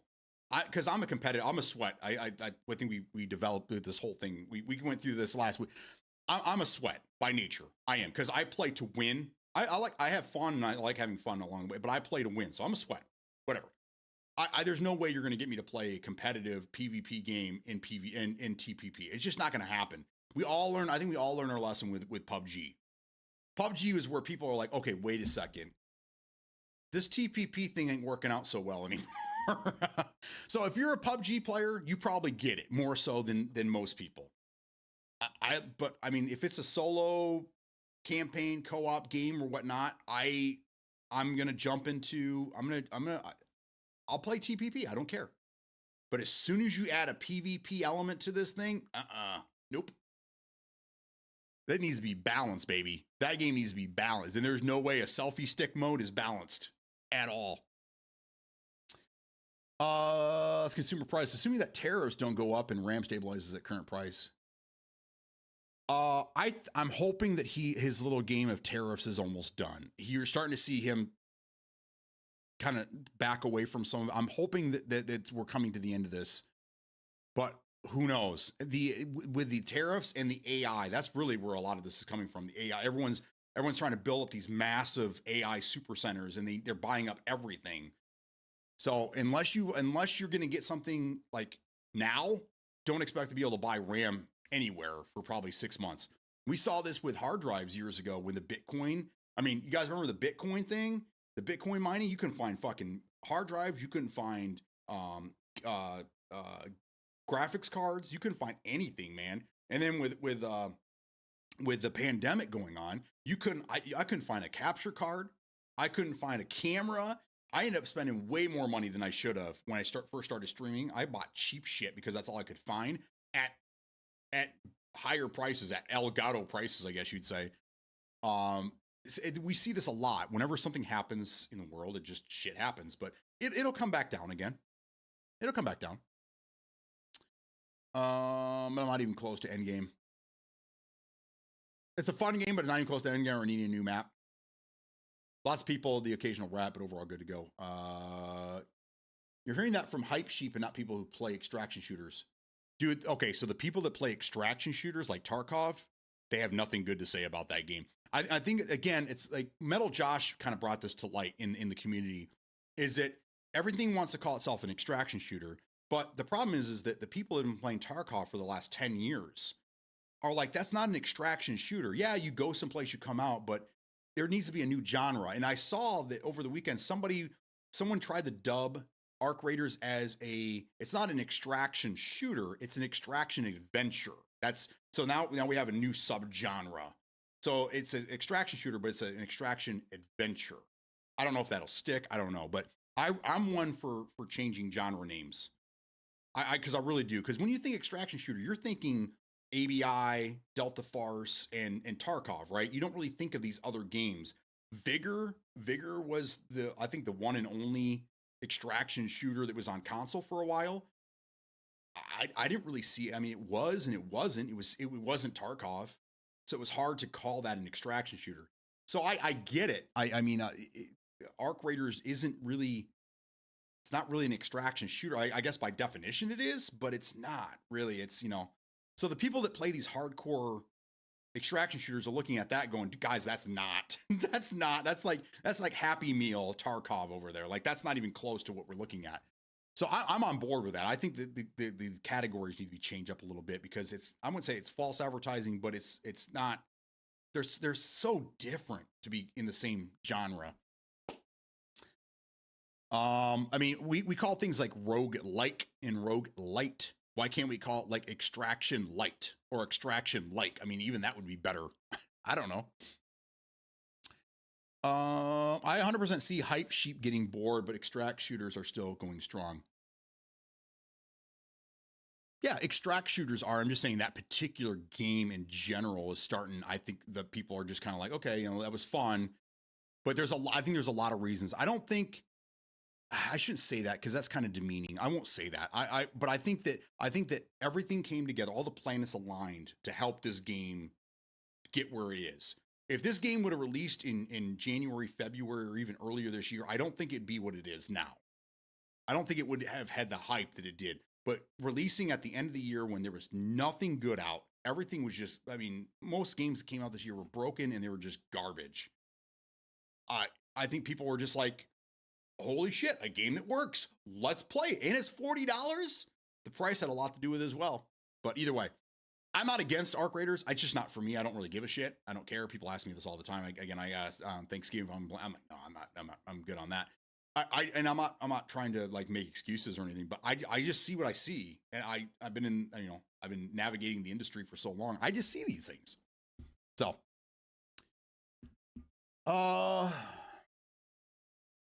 corner camping increases 100% in third-person views. Camping in general, because you can just walk up to a wall. That's why they call them the wall lickers. Walk up to a wall, put your face on the wall, and you utilize the camera, and you just exploit that camera around corners, or if you're laying prone or whatever. So you could see what's coming, but no one has any idea you're laying there until you pass them. They stand up and then shoot the shit out of you. That's where TPP doesn't really belong in competitive shooting because you're getting. I heard a bigger streamer talking about this before. Is that you're getting 100% information where I get none. Like in FPP, you have to expose yourself to see where I'm at, which means I'm getting the same information you're getting. But if you're laying prone with a camera that's floating above your head, you're getting free information where I get nothing. That's where it just doesn't work. And everybody does it. I don't care. Once you see somebody else do it, you're going to do it as well because you want to balance the scales as well. And then everybody's doing it. So whatever. I mean, I think it's better off just being called a looter shooter. I think looter shooter fits it pretty well. Extraction shooter, when you say that word, because of Tarkov, you're thinking gritty, hardcore FPP, milsim game. That's what you think. That's what I think anyhow. When I see these cartoony games, I mean, even DMZ wasn't, I don't really think that was an extraction shooter. That was, to me, kind of a looter shooter. I would dub these other games looter shooters. I think that's a better name for them. Was that Sugar Bowl? Thank you for the follow. Welcome in. Over at YouTube. Let's go. It was supposed to release with Marathon. They canceled and flaked. What was supposed to release with Marathon? DMZ was Happy Meal Tarkov. I mean, not even really though. I mean, I would say probably I would say maybe Delta Farce was DMZ was just a looter shooter, really. I mean, they even had reverse PUBG elements in it. They had reverse BR elements. How many extraction shooters force you out with a gas? Not many, right? I don't think Tarkov does that. I think you can go in. It's dynamics. You can go in anytime you want, or persistent world, I think they call it. I don't know. That's on Buggy, not Arc. I'm missing that point there. I'm issuing you a challenge. Make your first podcast episode and publish by 1/5/112. I wouldn't even know where to start, man. I wouldn't even know where to start. I've tried this my wife does a podcast every Friday, and she's led this thing for years. She got it started, and she's a powerhouse within this company, and it's just like this. It's a videoed podcast. I think Howard Stern made this kind of popular. Podcasts typically, by definition, they were just audio only that you would listen to. But now podcasts are getting into this with video, right? So I kind of consider this a podcast here. But I have to utilize AI to help me script things and, what I'm saying, to make it legit. Most of the time, I come in here with 3 points and the rest just flows. So I'll try, but I don't know exactly what I'm supposed to do, And it's also hard for me to stay on topic. I would need like a free beer and hot wings team, I would need other people in the room with me, keeping me on task, keep me on schedule. Then you get a good show. But because as you can tell, you can't really shut me up. It's not in my it's not in my character, man. Third person rat. Oh, I see too many of them, brother. If DMZ and Arc are loot shooters, then Division and Borderlands need new names because that's looter shooters.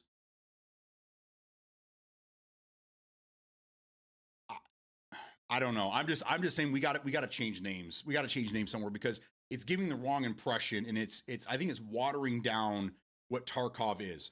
I'm not typical one to safeguard Tarkov because again, it's just another game that I don't really care about. But I give credit where credit's due, and they've worked hard to be the extraction shooter.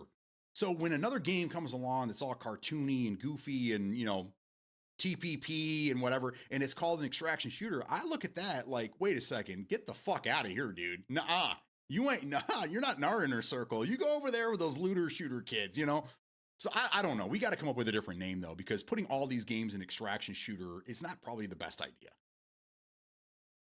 And I see why people get angry over it as well. Arc Raider and Marathon was supposed to launch in the same week. Were they? I don't think Marathon ever had a release date. Now they did go up against each other when it came to the playtest.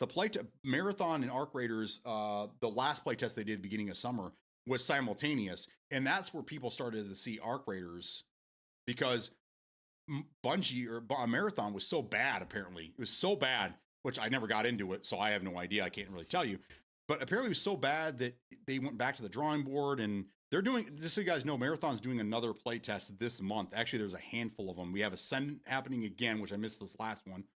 We have a Marathon, and then I think Exoborn is going to do another one. And then I got invited to some other play test that's happening that a game I've never even heard of. I'll have to get you guys the details on that one as well. But in the next 2 weeks, we're going to have a bunch of play tests going on, and I'm hoping to get into the Marathon. I want to see what this is all about. I actually, over the weekend, I fired up the original Marathon, and I started playing through that, showing my wife and explaining a bunch of stuff about the origins of Bungie and, you know, where things, yeah, exactly.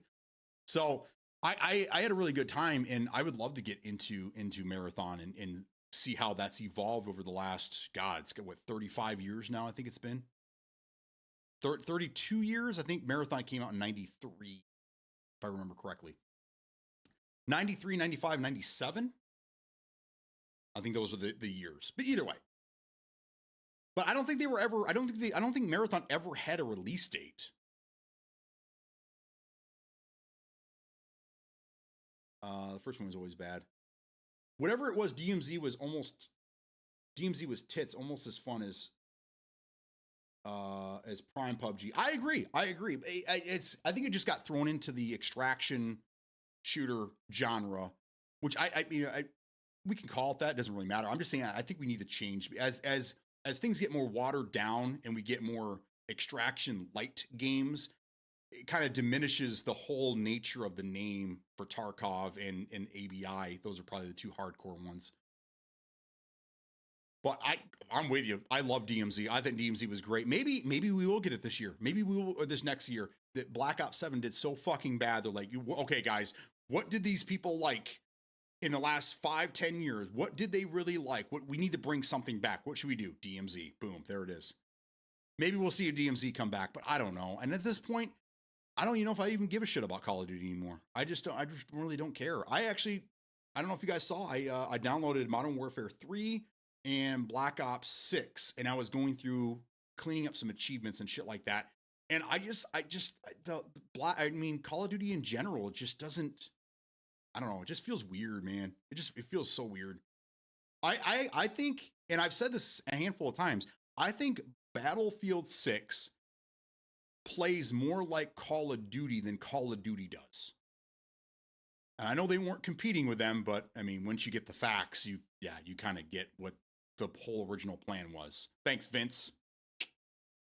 I've been waiting 15 years for you to do this, Vince. Thank you, buddy. Just have me as your first guest. Nobody will ask me. I like that. Hold on, my face is about to get blown up. I need coffee. There you go. I need to make that bigger. I don't even know what that. I just kind of I gave up on a lot of this shit. It did and canceled because of the latest in the plagiarism. The latest playtest. They both were supposed to release in November. Okay, I wasn't aware of that. Marathon is still alive and well. It's still going to come out. It's not. It hasn't been canceled. I'm not sure who said that, but it's still around. They went back to the drawing board and they changed things based on the feedback they got from the playtest early summer. So it's been 6 months now, something like that. So I'm excited to see what they've done with the game. So and it's sad because Bungie, Bungie is one of my favorite developers of all time. They gave us incredible games. And it's sad to see, but I wasn't really into, what's the most recent one they did? Destiny. I wasn't really into Destiny. I was kind of like, oh, this is pretty far removed from Halo.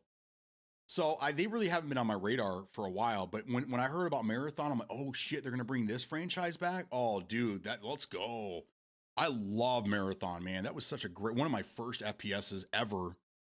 So I was really happy with it, and then I didn't get involved. They didn't allow me to play the damn thing, so I got a little irritated there. And then I found out that it was garbage, and that everyone's like, "This is terrible." Shroud was talking nonsense about it. Like, okay, all right, maybe I don't want to be involved. And then I got this email, was it last month, I think, saying that the new play test is coming in. I'm like, oh yeah, let's go. I figured they'd wait a year and really go back to the drawing board. So I'm kind of excited to see what they've done in the last 6 months. But we'll have to wait. We will have to wait. We had a debate about it in chat and compared Steam, DB, and more people were saying Marathon was going to be more successful than Arc. Based on the developers, this company, Arc Raiders, their previous game was the Finals. You guys remember that game? I don't even know. Is it still a game? I don't think it is. I think it died out shortly after it released. The Finals was their game. Dude, that game was going to be incredible. And then just like Delta Fars, at the 11th hour, they reverted everything back to the way it was in the playtest, and it played like dog shit. One of the worst games. I was so irritated with it. So that was so when you look at that, and you look at, okay, so their previous games are the Finals, and their previous game is Halo. You're like, this is a no-brainer. Obviously, Halo is going to fucking surpass the Finals, right? But I don't know. Marathon still has a chance. I haven't given up on it. I think they just need to change some stuff, so we'll see what happens. We don't know. I mean, Marathon could come out next year and just completely blow the doors off of everything and create their new genre or whatever, or it could come out and it could just, fall apart. Who knows? But only one of the two games is released yet. So it's still way too early to tell, way too early. All I know is right now, as of this week, I think the numbers just came out. Battlefield 6 is still the best-selling game this year. I don't know if there's any I haven't had a chance to do the research on that, but that's what I was reading earlier. So I don't want to put my foot in my mouth, but I again, based on the numbers that went out at the end of Friday of last week, Battlefield 6 is still the top selling game. Already beat Black Ops 7 out apparently, and I think beat Arc Raiders as well. So I don't know. But either way,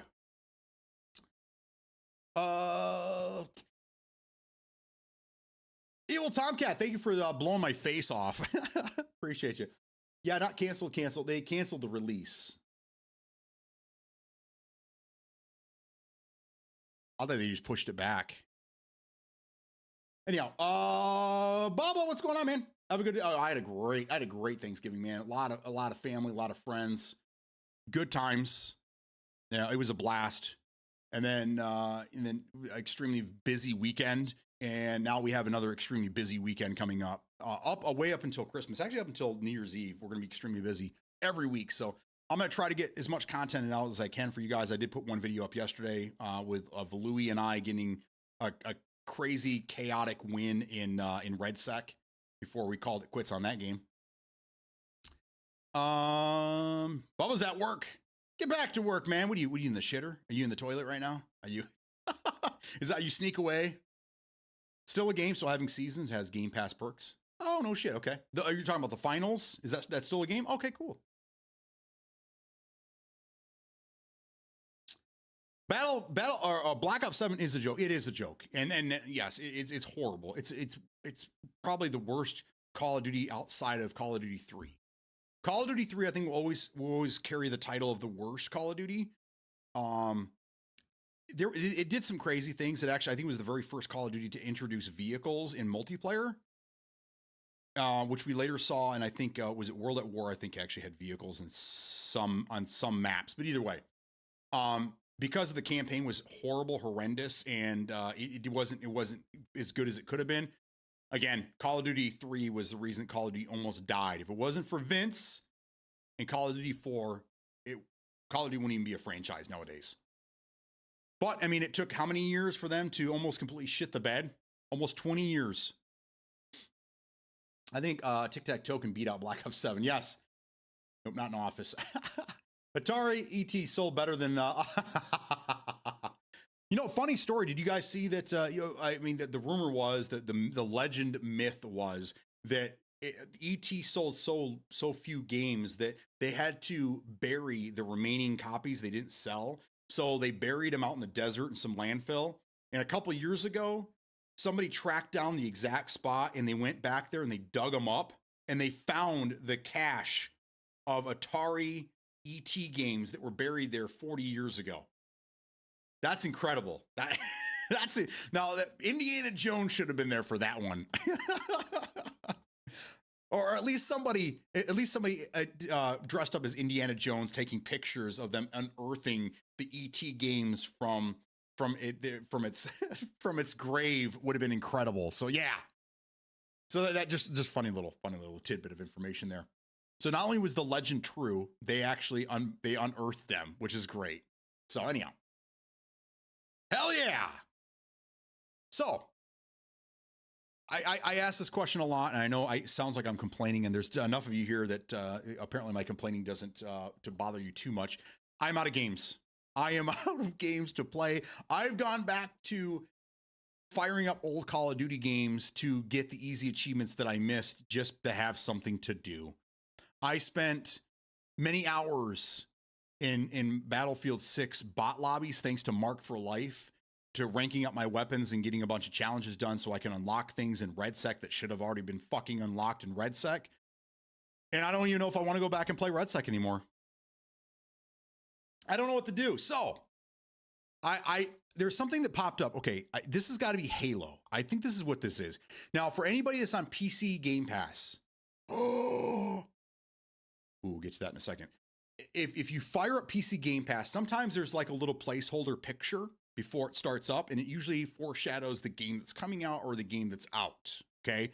So when you open this up now, there is a picture of, I wish maybe I could do a screenshot of this and put it up and see if anyone can figure out what game it is. I think it's Halo, but usually it's a game that's coming out soon.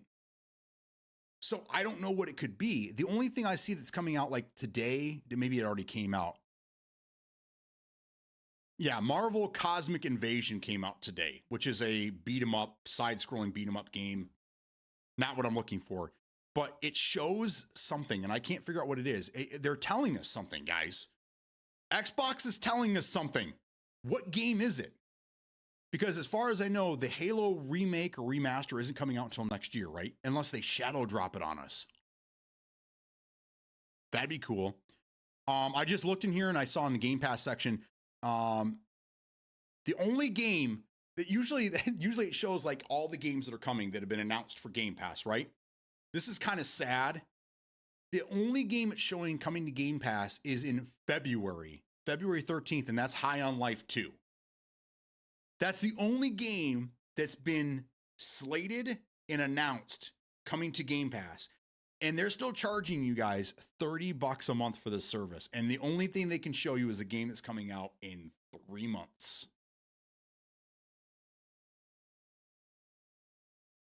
That's crazy. Crazy, man. Crazy. Come RedSec is way better than I don't play either one of them right now. And I refuse to play. I think I'm probably being a baby about this. But again, I can't bring myself to play a game that's knowingly broken, especially when instead of postponing this $1 million tournament or whatever that's happening next week or 2 weeks from now to fix the game, they're going to have these people play this broken ass game competitively, which is a joke. I can't be on board with that. I just can't do it. We're condoning this activity. We did it with Call of Duty for years and years and years and years, and now we're going to do it with other games just because they put out a better version of Call of Duty. I can't let that slide, guys. I just can't do it. I just can't do it. So that's because I was asked if I was going to participate in that a couple times this week, and I said no, I'm not going to. Not going to do it. But anyhow, that spooky game on GP, play Arc Raiders. I'm going to get that game. No way. Yep, I plan on getting Arc Raiders. Okay, it's okay. Never mind. I still every time I see it, I'm like Raiders of the Ark, dude. They stole the name too, man. I still haven't played Arc with Manic. They're not judging me. $30. I want to play Arc with Pink and Smokey.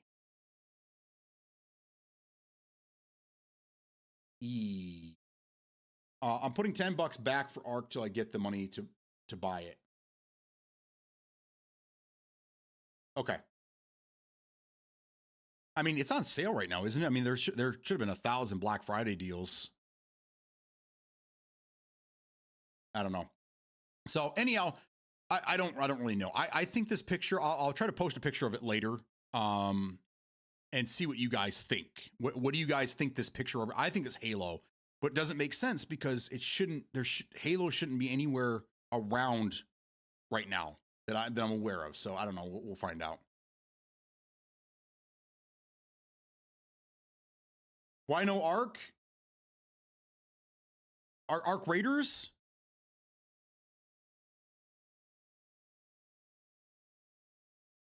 Yeah, that's the only thing I can think of. Maybe they're doing something for. I mean the Master Chief collection, but I mean they've been updating that steadily since 13. I mean that game's 12 years old now. I couldn't imagine they would do another big event for that, but who knows? Maybe it's Halo Infinite, but it looks older. It does. It looks like Halo 3 to me is what it looks like. Who knows? Maybe it's one of these dumb games that are on here like Young Sons or Banishers or whatever the hell that is. Arc Raiders, very easy. It's TPP, it's PvP, TPP. I refuse to play those games anymore. And also that there's no aiming down sights. It's all over the shoulder aiming, which is weird. Just weird to me. Weird, man. The story doesn't really, I mean, the story's not really, most of these games are, the stories are kind of incoherent anyhow, so it doesn't really make a difference. But I don't know. I just, everything about the game. The only thing I think that is great about the game is it's optimized to run well on pretty much everybody's PC/console. The art direction looks pretty solid. But that's kind of where it ends. I don't see really anything other than that makes the game look appealing.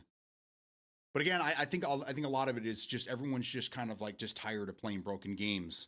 So the first game that came along that was fairly fun, that you could play with your friends, that wasn't a complete mess and broken, was going to be the game. But yeah, I'm not interested. Even at $40, I'm just not interested in playing it. I have no. I keep going back looking for these FPP competitive shooter games, and I'm just not seeing them anymore. RedSec had a great chance of being the next big game. I really do. But because they refuse to fix the hit registration and their server issues, and they're dead. I mean, they're dead in the water. Firebreak, after 6 months of me telling them, you better get voice chat in there, finally is adding voice chat. I don't even know if it happened yet or if they did just announce that it was going to. I don't think anybody here plays that game. Has anybody here played Firebreak? Does anybody here play Firebreak on a monthly? Does anybody here even touch Firebreak since the last time I played the game in September? No one cares. That game came and went. It had its opportunity. They fucking failed, and you reap what you sow, I guess. So I think the same thing for RedSec. It's too late. It's over, guys. The curtain is closed on this game. I wouldn't be surprised if during this competition or this tournament that's going to be happening, if people aren't even watching it because they're just like, yeah, good on that. I think it's a sad situation. So I don't know. I'm going back and playing old games. Assassin's Creed Mirage. They just released this big update for that game that's 2 years old now. So I downloaded that. I downloaded a game called Total Chaos. I played this beginning of the year. It was during the Steam Play event. One of the events they had a demo. We played this game together. I don't know if you guys remember. That full game released over the weekend. So I'm gonna go back and I'm gonna play that. Power Wash Simulator 2 is. There's just nothing out there anymore. It's just all the games I was looking forward to came and went. They're either good or not good enough or just terrible. And so I don't know. I don't know where I'm going, but I don't know if we're going to be playing games on stream anymore. Is my point. I think they're going to be probably maybe once, twice a week, and we're going to be doing this format right here. But it seems like, again, I mean, if I were to switch games right now, I would lose half of you guys. Right now we have 17 viewers. We had 19, 20 a few minutes ago, and all I've been doing is running my mouth since I started streaming 2 hours ago. You guys seem to like me running my mouth more than me playing games and running my mouth. Which I get, because I can get a little feisty, a little spicy when I'm playing games. When I'm just talking to you guys, I'm just even keel and chill. But seriously, my wife did tell me I need to start doing some tutorial videos because she's like, you just start talking, hold up a microphone, and just do your thing. So I like these ideas. So I have an idea for a video. I'm going to put it out there. I'm going to try it. I'm going to put it out there on YouTube. We're going to see how well it does. Which I need some help on YouTube because the videos I put up that help me, they're getting taken down now by YouTube. I finally have an infraction with YouTube because one of the videos I put up. So I'm going to be good. I have to be good. I can't put certain things up anymore. I have 90 days. I'm in the doghouse for 90 days. So I have to be good now. Okay. So I'm going to start putting up more tutorials, more videos that focus on things that you guys are interested in, really. The 360 jailbreak, bro, I haven't touched anything in a week. The last time I played Red Sec was last Thursday. It's been almost it'll be almost a week here. No.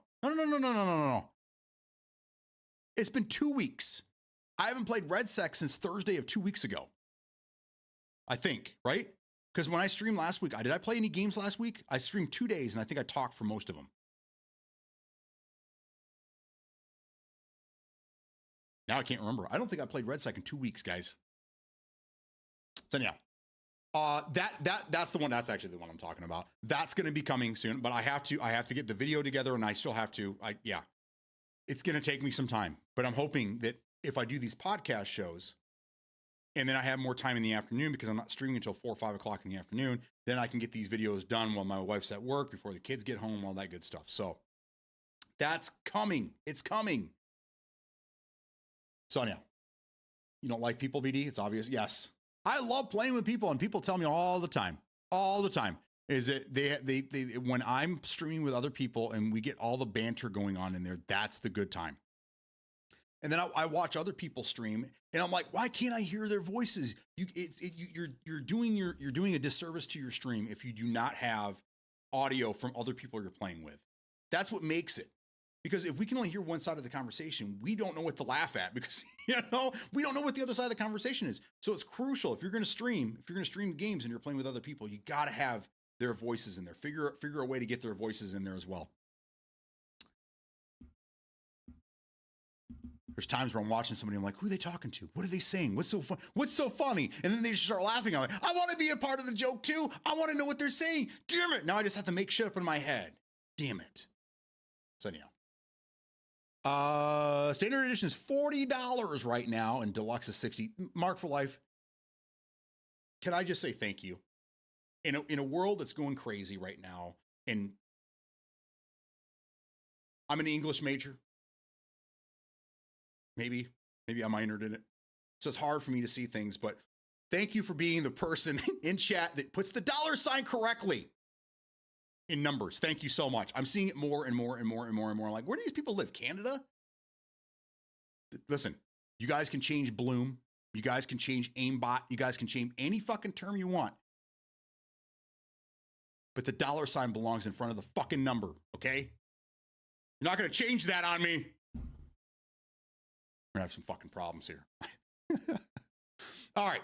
Seriously though, I gotta go hit the head. I gotta go debrief, and I need more coffee. So give me a minute, and I'll be right back with more nonsense.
All right, I'm back with fresh coffee. Let's go.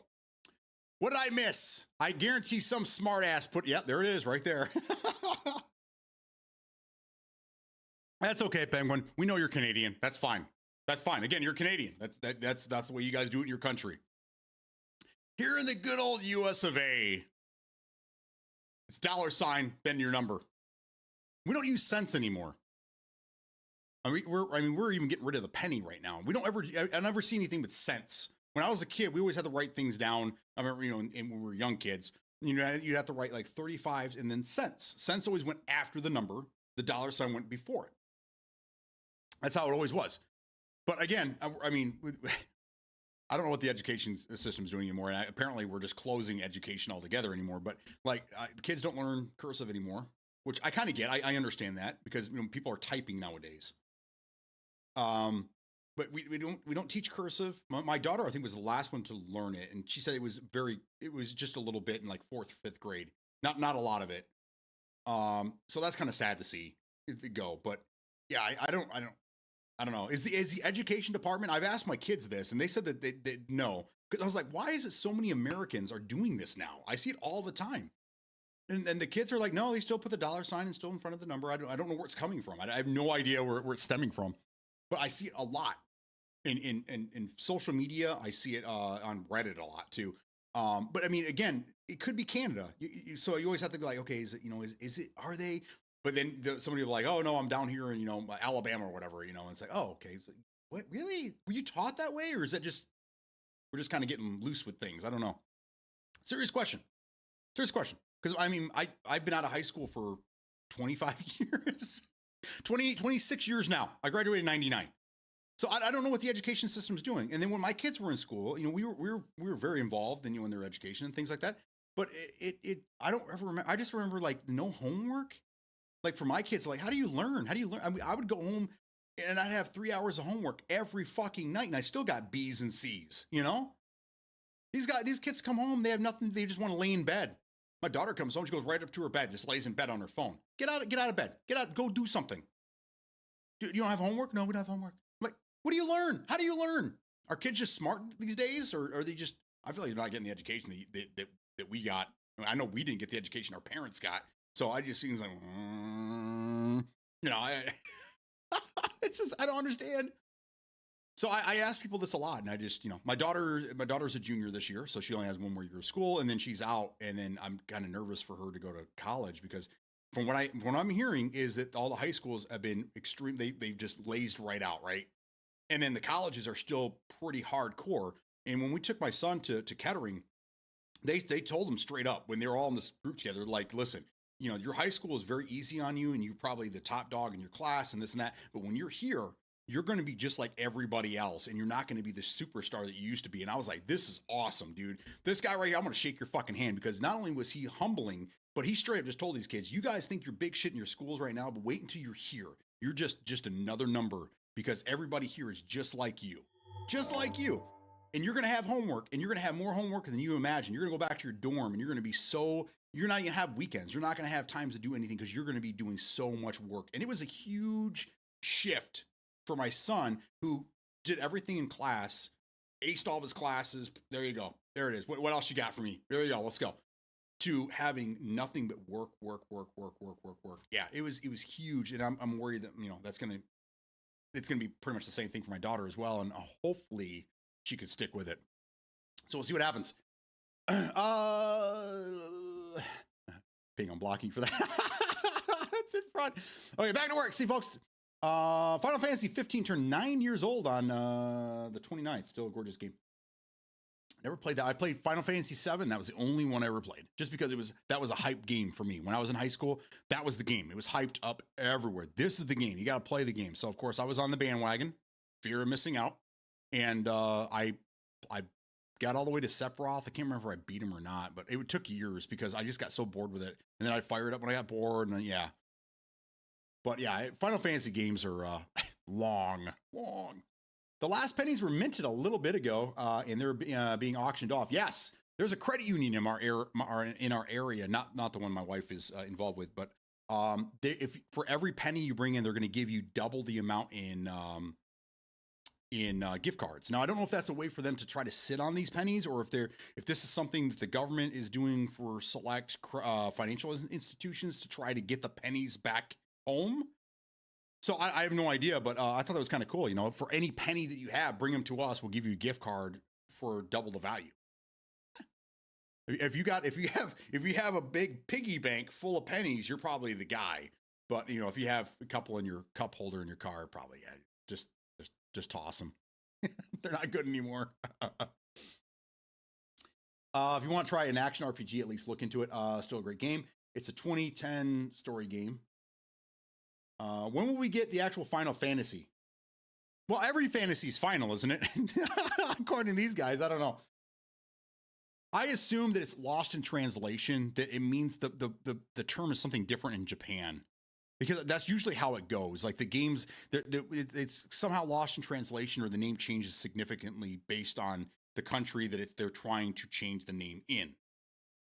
Right? There was a game, I can't remember the name of it now, that the translation is not even close to what the name of the game is in the West compared to the East. And I used to have one on the tip of my tongue, and I can't remember what it was because I'm losing my mind. What are they doing? What they're doing is they're taking the valuable ones that they may miss, selling them off other people. I gotcha. Final Fantasy was Square Enix, the last game to actually make their company.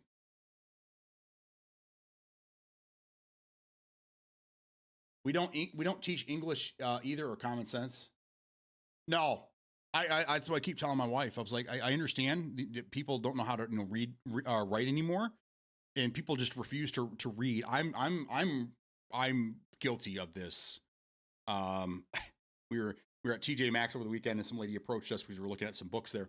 And she's like, "Oh, that's a great one. You got to read that book." And I'm like, "Oh, I give it to my wife. I'm like, have you heard of this?" And she's like, "Oh my God, I love it. This sounds good. I'll have to read this." And she's like, "Oh, if you've read this one, if you read this one." And my wife's like, "Yeah. And I'm the idiot there. I haven't read since high school, but then she does all the time. And she just looked at me like, "Are you stupid?"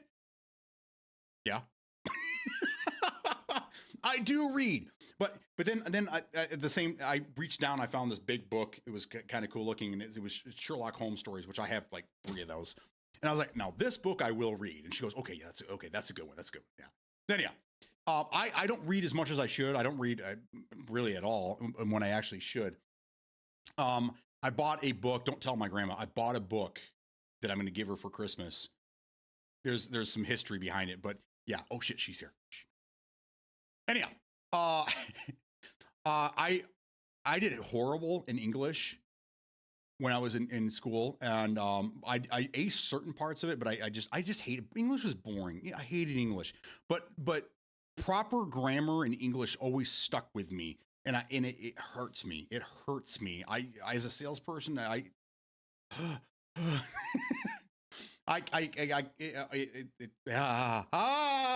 it's like OCD for me when I see misspelt things and stuff.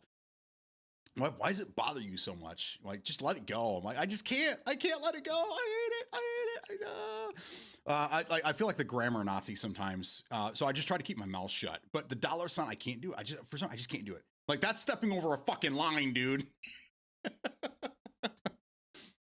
But it's just crazy, especially, taking care of my kids' homework and things like that. I feel like we just got really lazy. Especially this is where people type. They type now. They don't write. They pens. I mean, pen sales are probably down over, across the world, but people type now, right? And 99% of the things that you type on have spell correction. So I still don't understand how people are able to type things out and misspell things. So weird to me. And then they send it and they're like, "Oops, I missed that." And they're like, "Well, can't you just edit what you just sent?" I do it all the time on Discord. If I misspell something or I missed a word, I'm like, "Oh shit." Number one, I should proofread before I hit send, right? And then number two, I can always go back and edit it. Why don't I edit it? I don't know. I'm going to leave it alone. I'm going to leave it alone. Resident Evil, Biohazard. I love all the Resident Evil games. Resident Evil games. I played one in Nemesis, and I think one was groundbreaking, but what killed it for me, especially back in those days, where the difficulty of the game wasn't based on the how difficult the enemies were to kill or whatever. you know what a lot of us dealt with, what was considered a hard game to play was games like that where the camera angle was so fucking terrible. The fixed cameras back in those days, dude, they would ruin a game for you. Tomb Raider, their clunky ass controls and that stupid camera locking into certain positions where you had to be really careful with the controls to make sure you hit them in the right spot. Otherwise, that jump would be, yeah. Those were hard games for us back in the day. Not that the enemies were tough. Most of the time, it was easy as shit to shoot things. It was you were fighting the camera always. Resident Evil was one of those games that was extremely frustrating to play because the fixed camera angle. I had the same problem with a Resident Evil type game, Evil Dead. Anybody ever play the Evil Dead games back in the day? Same fucking thing. You would think it was just copy and paste because they had the same stupid fucking camera angles that would always screw you over. And then like one camera angle would be up here looking down, right? And then you walk to the side and all of a sudden the camera angle is down looking at you from the eye. You're like, wait a second. How do I orientate this shit? Oh, dude. I go back and play some games now with all these emulators that I've been running. And I'm like, how the fuck did I make it through this game? I'm 5 minutes in and I'm ready to throw this thing across the room.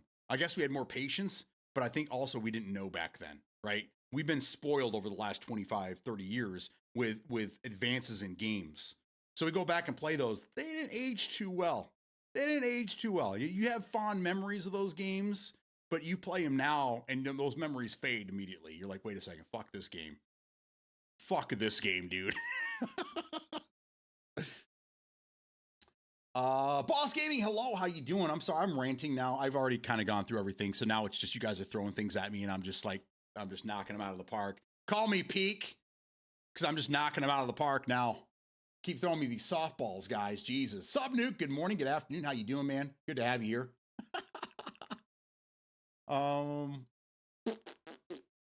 Love all the Resident Evil games. My reading skill and vocabulary actually improved because of video games. Did anybody here play the Typing of the Dead?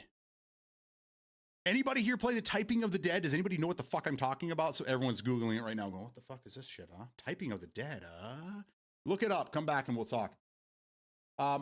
Just because the stories, environment, situation, etc., you get words you would never come across in school. I agree. I you know how much, not just English, I've learned so much from video games over the years. I did this little thing with my wife where she would ask me certain things and I would correlate them to video games where I learned things. It was crazy. It was absolutely insane. You know, it just the shit that I learned from video games is nuts, especially Assassin's Creed games. So much you can learn. So anyhow, video games aren't just for stupid people, man. You can learn a couple things here. Boss Gaming again, hello. Evil Tomcat agrees. Yes, like me or and her went to the movies. Yes, like me and her went to the movies. Her and I and her, we went to the movies together. That's how you get around that one. we went to the, yeah, you could just get around that.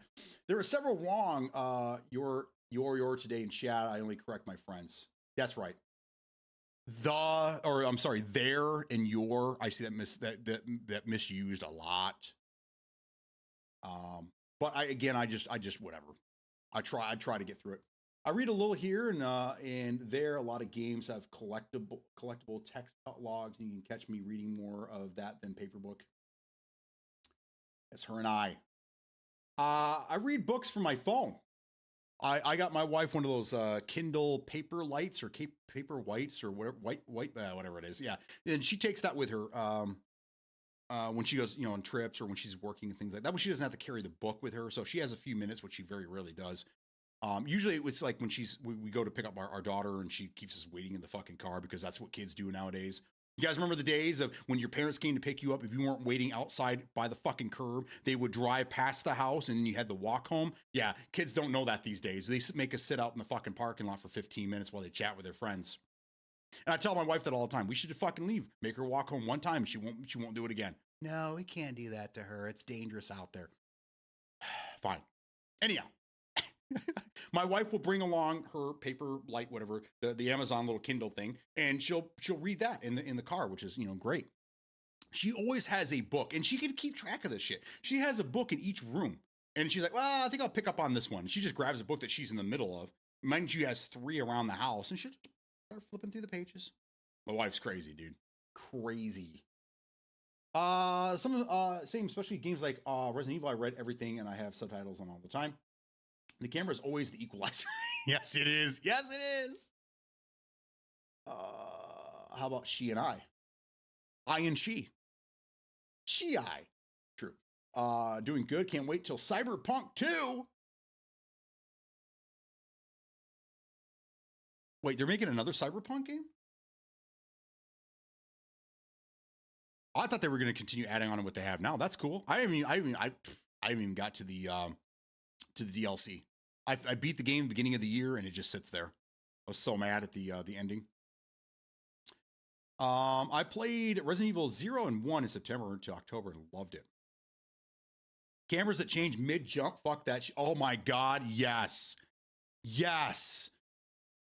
Bro, you guys remember? Okay, so some of you guys might remember. Some of you guys might not have been here at the time, but 2 years ago, I'm pretty sure it was 2 years ago, or was it this year? Oh my God. Okay, so Tomb Raider released the original first 3 games. I think it was last year.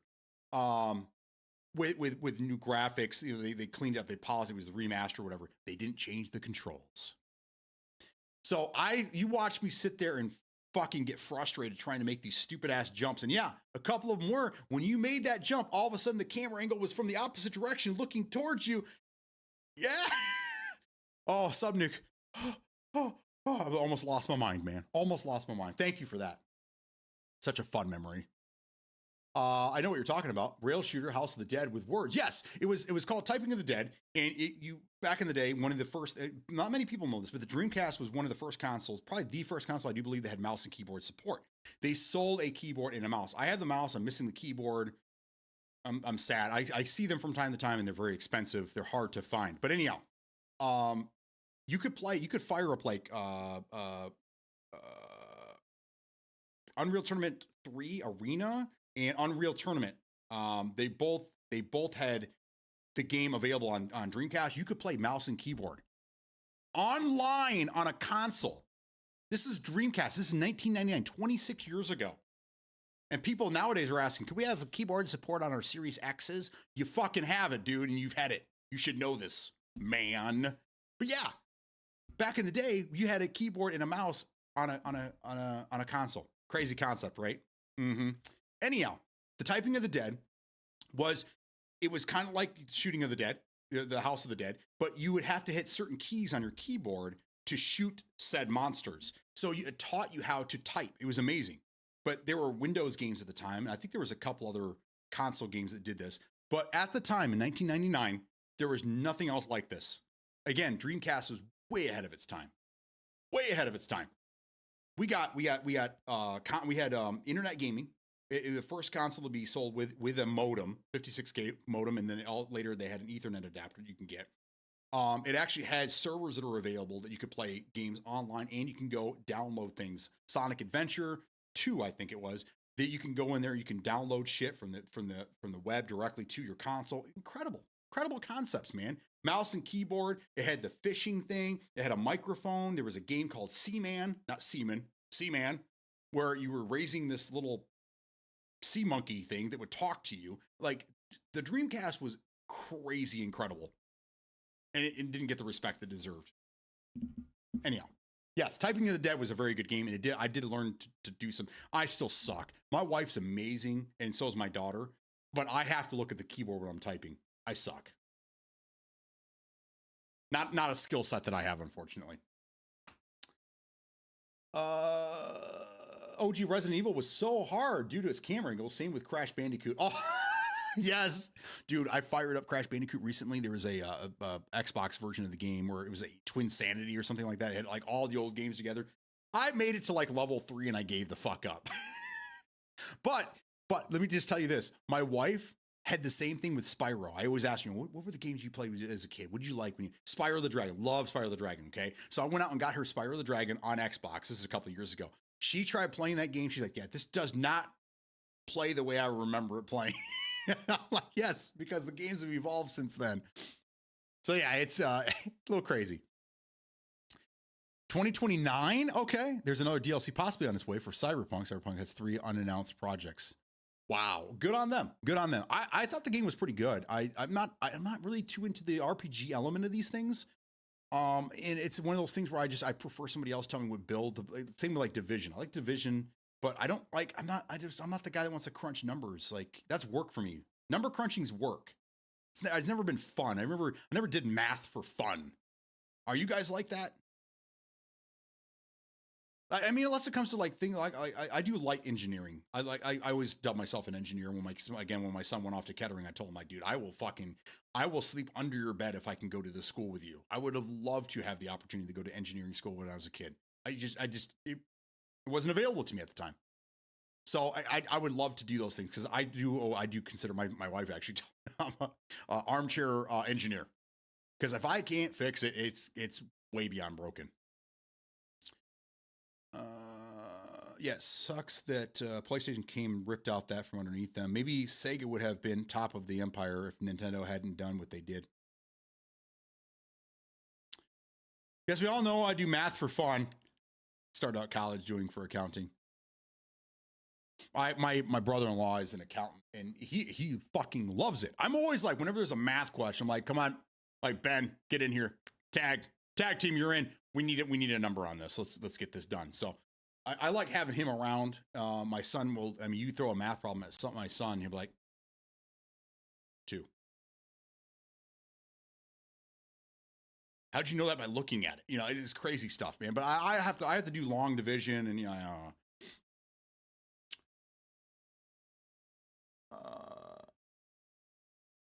all right, so back to this right here. Yeah, it sucks that PlayStation came and ripped that out from underneath them. Maybe Sega would have been top of the empire if Nintendo hadn't done what they did. Are you referring to the console that PlayStation and Nintendo were working on together? Is that what you're talking about? The one that was supposed to come out and then PlayStation ended up just doing their own thing. Nintendo backed out of that deal, right? Is what you're referring to? We're talking mid 90s, 94, somewhere in that neighborhood. I think we would have a much different console. Nintendo PlayStation would have been a completely different thing. Then I went with Philips. So you're talking about the CDI?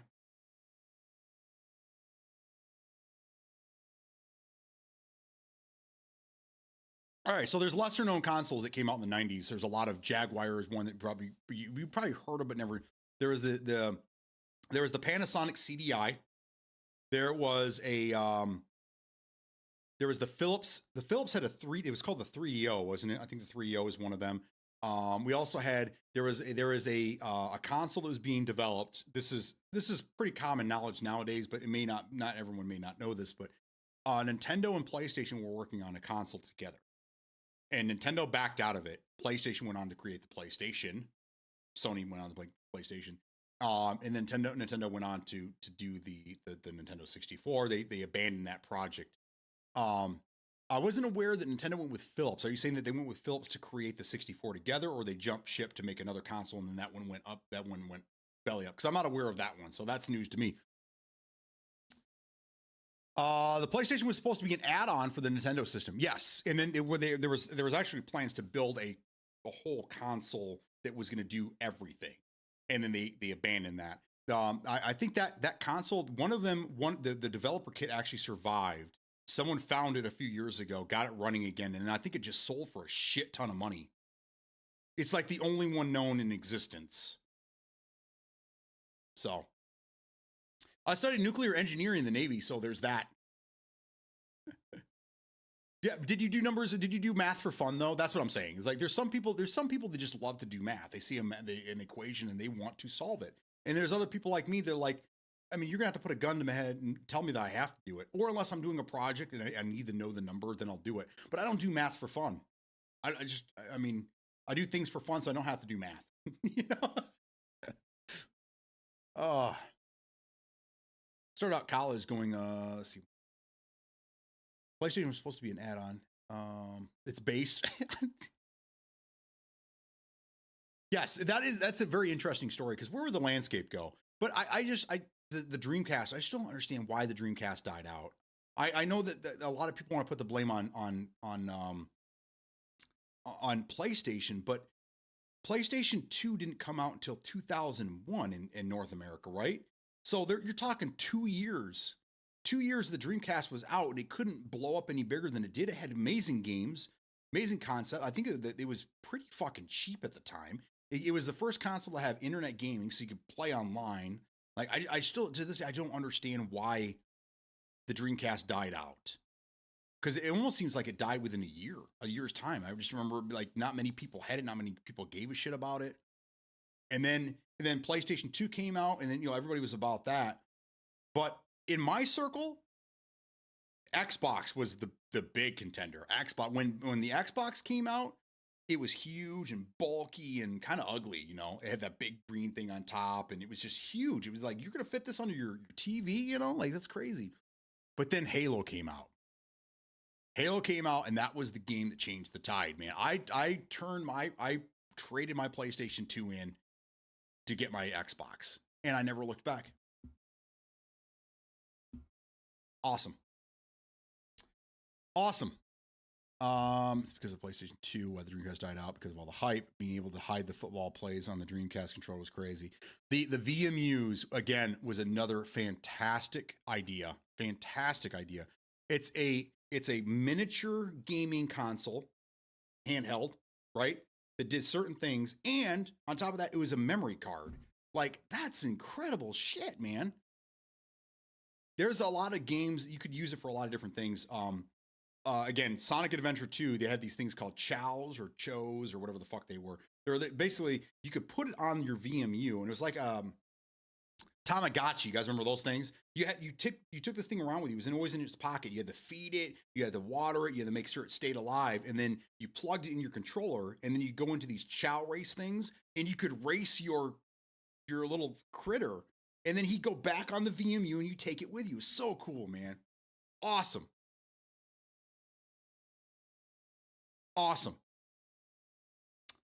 Mark for Life. Isn't that from Hall Pass? Is that from the movie Hall Pass? Like fake chow. What's fake chow? He's explaining it. Oh yeah.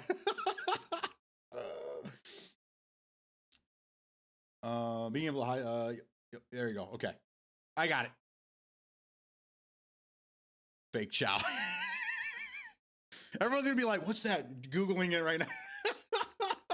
Whatever you do not Google blue waffle. Don't do it. Just don't do it. Okay. I'm here to tell you, don't do it. Don't do it.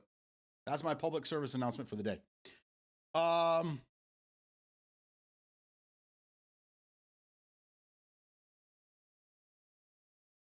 that's what I was going to say. You got me talking about the Dreamcast. My son came in and asked me the other day if I had a copy of Shenmue for him. I'm like, oh. So we got Shenmue. I got Shenmue going on now. He bought an old CRT TV. He has that in his room on this little TV stand. It's like straight up 90s. I love what he's done with his room, but he has a little beanbag chair. He sits there and he's got his Dreamcast 64, the older stuff in there, and he's playing Shenmue the other day. I'm gonna find another Dreamcast, and I'm going to do I'm gonna do some mods to it. We're gonna get that thing running. We're gonna put a hard drive in that bad boy so we can save all the games to it. No more discs. And then I'm going to solder an HDMI connection onto that so we can get straight HDMI instead of the composite cables they had back in the day. I think it had S video as well. Pretty sure the Dreamcast had S video. I don't think it ever had a component video output. I don't believe that was a thing with Dreamcast, which was kind of a shortcoming, but either way. The Dreamcast also had the very first Windows Power. It was a Power PC based menu system. So it was actually the very first console to run an operating system, really. The ones before that were pretty much like DOS. They had like just a couple screens, but there was actually Windows built into the operating system on Dreamcast, which was at the time another huge thing, a huge step in the right direction. Shamu broke Sega. Ego made some real blue waffles, though, called the mermaid waffles. I think they were more teal than blue, but yes, I'm with you. Oh, that's great, dude. It was financially too expensive for them. Nobody went ahead to buy a couple of the copies just to even get them out of bankrupt.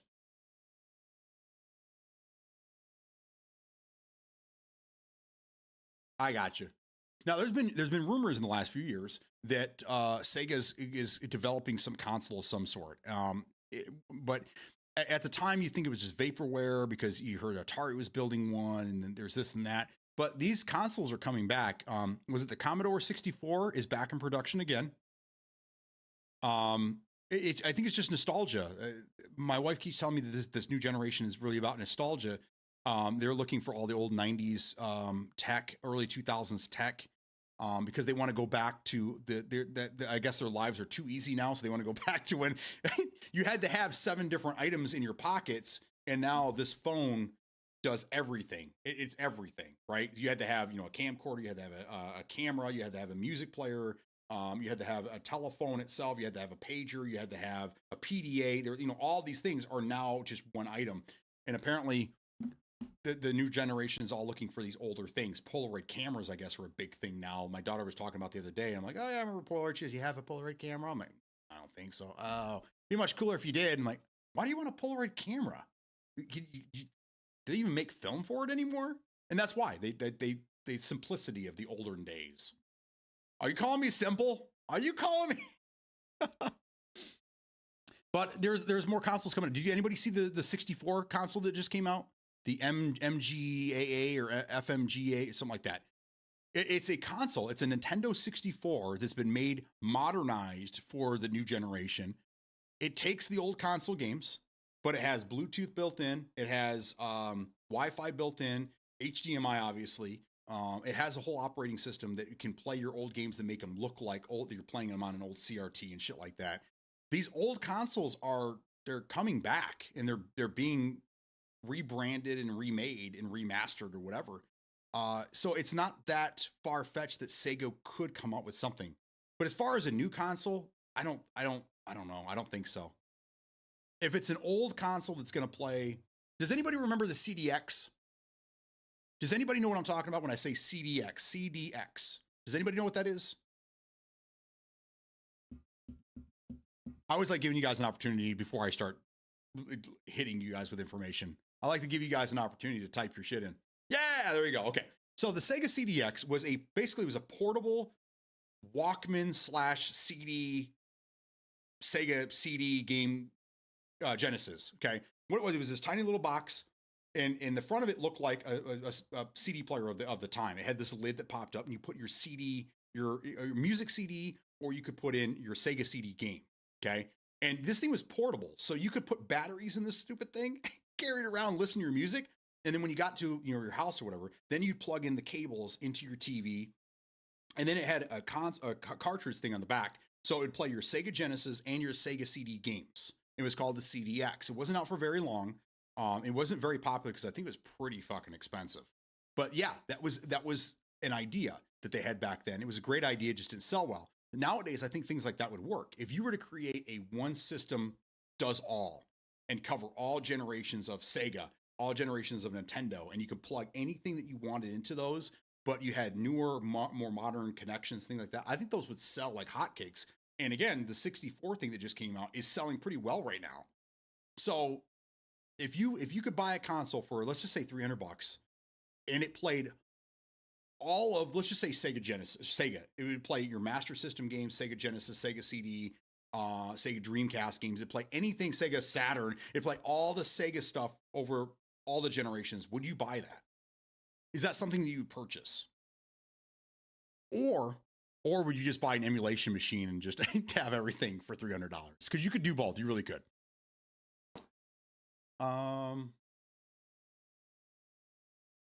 Oh, they've still been making those consoles just in other markets. No, they're bringing them back again. There's been they kind of teased them in Kickstarters and fundraisers and shit like that. And then there was enough people that showed demand for it. They're like, fuck, we might as well make some money and feed that need a little bit. So they're out, they're making these consoles again. Commodore 64, I know for sure. The new Nintendo 64 console they just brought out. And then there's another one that Atari. I think the Atari's got one that's coming out as well.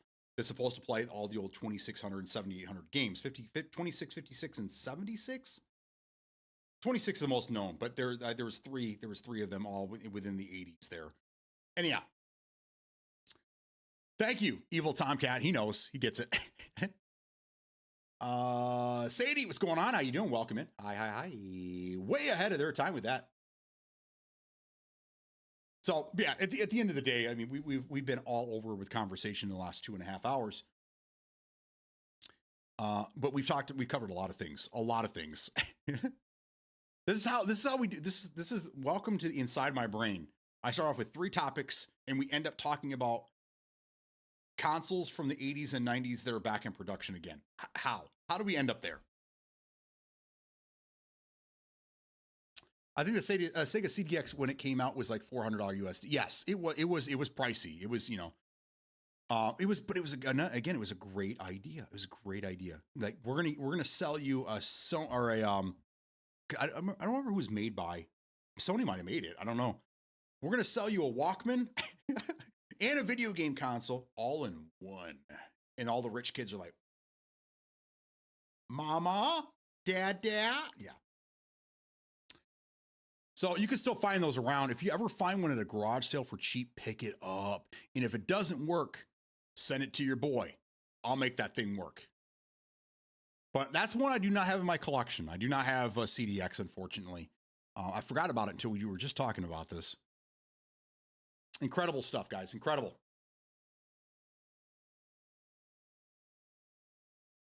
All right. So what else? What else are we talking about here? For those that are just coming in or haven't been part of the conversation, we talked about the Steam machine today. We talked about the new Xbox console. We got a little bit more information from the Steam machine. Where most of us are thinking it's going to be under 1,000. I think it's going to be right around 1,000 for the 2 terabyte model. Maybe around $800 for the 512 gig, whatever. The next Xbox, the numbers are coming in at $1,200. We still have a long ways before we even get to the pricing. I just want to see more information on what this thing's going to consist of. And yes, are they or are they not going to allow you to integrate Steam? Because that right there will tell you, that would be a great indicator of how much this thing's going to cost. There's rumors. There's a lot of rumors. But has Microsoft come out and said, yes, we will allow you to integrate other stores within our console, in our ecosphere or ecosystem here? Because that will tell you if the pricing is going to be here or here. At that price point, I'm going PC, and that's the point. I think that's the whole idea of this Steam machine. Is it's going to bridge the gap between what a lot of people consider inaccessible, PC being inaccessible, and consoles that I think a lot of people are ready to get out of. So, and it's to, again, try to computers. Does anybody remember Windows Media Center Edition? It was Windows XP, but it was Media Center Edition. Does anybody remember that? It wasn't out for very long. I still have copies of it. What it was is that was one of the first attempts to get a computer into your entertainment center. It was for streaming. It was for playing music, playing movies, streaming things. That's what it was originally intended for, to have these small form factor computers. They had a different name at the time. I can't remember what they were called. There was a term for a computer that went underneath your TV. Can't remember the name of it. I apologize. Somebody here knows that I know it. But this is not the first time that they've tried, because, I think the general consensus, it's changed a lot in the last few years, but at least 10 years ago, consoles were on your TV, computers were on your desk. And a lot has changed in the last 10 years. And a lot of people now, I think a majority of people play console or PC at a desk. Now, there are still people that play on their TV. They want to play on their TV for whatever their reasons are. That's fine. I'm not here to shame them, which they should absolutely be shamed. But this is another attempt to try to show people that PCs can be connected to your TV, and you can play from your couch if you decide that you want to do that. But I think a lot of people that are in that console bubble that don't really look at PC outside of these things, they don't realize these things. They just think that the computer belongs on the desk, and that's all there is, all there is to it. So this is another way that they can try to show you guys, listen, if you want to get away from your console, but you don't want to have to sit at a desk, you can do it with this. Here's this little cube, this tiny little cube. You can just set it right on, and you're good to go. So that it's going to help people get into a PC without the fear of having to have a PC, I guess. Because if it's Steam OS, majority of things will be done for you already. Again, I showed you earlier the NVIDIA app, which I think AMD has a version of it, which automatically takes into account the hardware you have in your PC and fine tunes each game to the hardware you have. That way you're not getting in there and fucking with things. You can get a better picture than whatever they consider default values, things like that. Because that's the whole point of going from a console to a PC is you get all that. You get better everything, better performance, better picture, better frames, better everything. But if your computer is just doing default settings and you're not going in there and changing it, it may not look much different than your console. So these are all things that I think that they're fine tuning to give console people a hands-free experience with a PC. And if it works, again, they tried this 10 years ago, didn't really work out. If it works this time, they're onto something. And then we'll see people that once they get into the PC world, they're like me and they start investigating and reading up on things, going down that rabbit hole and learning everything there is to know about the PC that you own. And then it's not as daunting, it's not as scary to build a PC yourself, to get the hardware, to fuck around in BIOS, to install your own software, things like that. I'm telling you guys, it's a whole nother world over here, and it's a beautiful one. I do miss my consoles from time to time, but there you go. I think it's more about manufacturers providing a better experience for everybody at a decent price point for everybody. I think this is another way to kind of go off what you're saying here, is that they're going to start it and hopefully start the trend, and then other companies will come and they'll jump on board as well. Asus and their ROG Ally, I think they're probably like patting themselves on the back. Glad we got on board with this right now, because the Steam Deck is fucking huge right now. So I think Asus being involved in that is showing other manufacturers that maybe it's time to get on board with some of these console people and try to get things done. So the Steam machine will hopefully lead into other pre-built, smaller, cheaper pre-built computers that maybe are not necessarily going to be upgradable. They're going to be probably like this thing here, where it's an APU, where they can cut down on cost, but still deliver a good gaming computer to most people. So you won't have as many options going forward. You know, if it's an APU and they don't allow you to, if it's soldered to the board, that's it. You're done. The only thing you're going to be able to upgrade is your memory, your RAM, and that's it. Really, just those two things. Power supply should be, yeah. So there you go. But again, that's what a lot of people here are talking about. The people that have not jumped up to PC because it's a scary landscape. It is at first. That this is what they're looking for. They're looking for something that is no nonsense. I can buy it, I can plug it in, and it just works. And I think that's what this is all about. To get that to people. And then who knows, maybe somebody like Asus or MSI, maybe MSI will step in and they'll be, okay, we're going to create one that's a little bit better than that, and our price point is going to be, $1,500.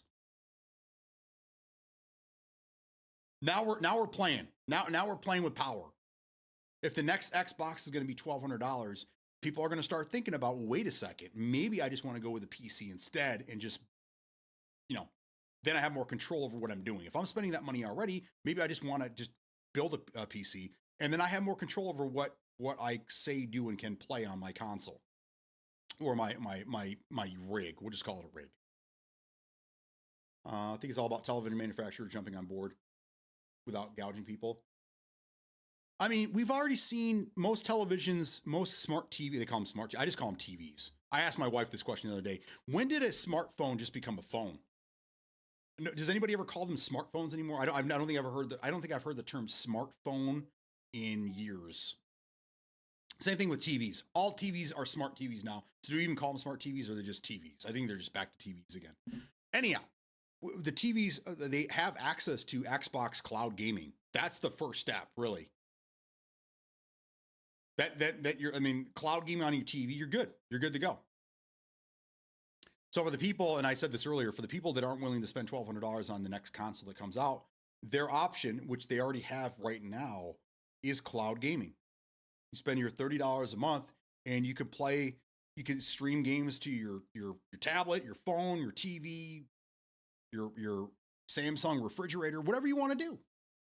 you have those issues. You have that available. So I think that right now they're getting everyone ready for this. And it probably will be $1,200. And I think a lot of people are going to lose their absolute loving minds on this thing. But you already have an option. Now it's, do you want to continue staying in the ecosystem for Xbox and PlayStation? Or do you really want to unlock your ability to play every game made and get yourself an actual PC? These are questions a lot of people are going to have to ask themselves in the next 6 months. And we're going to talk a lot more about Steam Machine and the Xbox coming up. Whenever we get more information, we're going to be talking about this because this is big news. This is big. This is this is going to be another big generational leap, which we saw between the Xbox and the 360, which was probably the biggest jump in gaming generation history. That was probably the big jump there. Especially H games. Let's be real. The biggest perk to PC is pirating games for free and modding games. Well, I would say modding games. Pirating, yeah, but I mean, it's not as easy, and you're only going to be pirating older games. I don't think many people are able to pirate games nowadays and play them online. If you're pirating a game, it's a current game. It's probably going to be a single player game you're going to play offline. It's not going to be multiplayer, that's for sure. So I mean, pirating games, yeah, that's part of it. But I think modding is probably the biggest thing. I know a lot of console games have mod abilities as well, but it's also very limited and things like that. Where PC, you have complete control of everything. Really, you guys know what a console is? Oh, I say console. You can hit the tilde button. Does anyone know what the tilde button is on there? Yeah, and that'll open up a console within your PC game a lot of the times, and then that's where you put in, all your stuff. That's where you can kind of control your game, which is great. Not all games have that. It's kind of an older thing now. That's people used it for cheats and things like that. My wife uses she does that quite a bit because she plays Sims, and there's sometimes where she needs a little extra money, so she'll put in a code for extra money, things like that. But yes, emulation for PC. I mean, I have 2 PCs on my desk. One is strictly for gaming. That's all I use it for. That's all I ever use it for. I don't use it for anything else. And then the other one is my workhorse, is my workstation. I use that for video editing, for pictures, for streaming, everything. That's my daily driver. That's what I use that computer for. But the gaming console, I don't really mess with it at all. Really, it's just kind of set. It is. When I put a new game on there, I go through and I adjust all the settings the way I like it, but I never really do anything. That computer just kind of, it's like a console, really. I don't ever do anything with it other than just play games. But modding, man. Modding, that I think you hit it right on the head there. If it's $1,200, I might as well spend the extra $5 and get a PC. And I think the same thing, but then you guys remind me, because I've been in this world for all my life, basically. So I have to constantly remind myself that not everyone knows what I know, right? I guess when you know something, you just assume everyone knows it, and you have to stop yourself sometimes and go, wait, they don't know this. Why? So then I have to back up and I have to kind of explain things a little differently, because sometimes you just don't understand what I'm saying. And I get that. I'm all over the place, first off, but for people, money was one of the biggest issues. But when we asked this question before, what is preventing you from going to PC? What's preventing you? What's happening here? A lot of you said it's I wouldn't use the word scary, but it is kind of daunting going from something that you just put a disc in and it just does its thing. Grab a controller, you start it up, you play the game, done, right? Now you're getting into, you have to build the thing, and then you have to put software on the thing, and then you have to make secure boots on, then you have to make sure, all these things are turned on, and then you have to go through your game, and you have to make sure that all the settings are correct, to get the frames that you're going to get. There's a lot more to it than just plugging it in and being done with it, right? And that's what we found out, is that this, not everyone has common knowledge of computers. So if they've always been on a console, they never did anything really with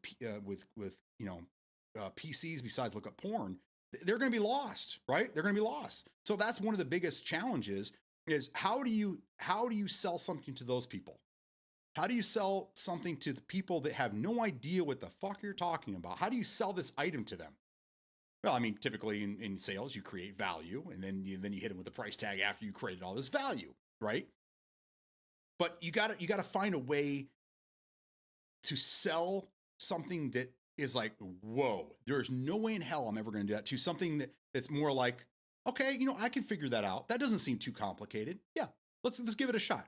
That's what you need to do. That's what these companies are trying to figure out. How do you bridge the gap for people that are kind of a computer illiterate, that don't really know much about computers and don't know enough to troubleshoot things on their own? How do you sell them something that they don't want to have anything to do with? That's what they need to figure out. And once they do, and I've already given you a couple examples, the NVIDIA app where it handles settings for your games, getting everything fine tuned. It's not 100%. It's not a perfect science, but it gets you a lot closer than default settings. You have something like that. Maybe an operating system where most things are already handled for you. You don't have to deal with anything, updates and all that bullshit already taken care of. Windows is frustrating enough for people that we don't need to tie that in with games as well. So these things need to be ironed out. But when they do, and whatever company figures out how to do what I'm saying, they're going to make a lot of money. Because there's a lot of people out there that just don't get it, and they don't want to get it. And I had this neighbor, great guy, great. But when it came to computers, I don't want to learn. He'd straight up just tell me, I don't want to learn. I tried to explain it to him. He's like, dude, fix it. I'll pay you. I don't want to fucking know anything. And I'm like, okay. And then he asked me a question, and I would say 2 words. He goes, you know what? Never mind. I don't want to know anything about it. That's just who he was. He just didn't give a fuck. I don't care. I have a guy. I know a guy. He's just going to get it done for me. Those people you probably can't help. But the people that are like, I'm willing to learn, but I just don't know where to start. That's what we need to figure out. How do we help those people? 1,000 words when only 4 were needed. I know, but I like to talk. The console command menu. Yes.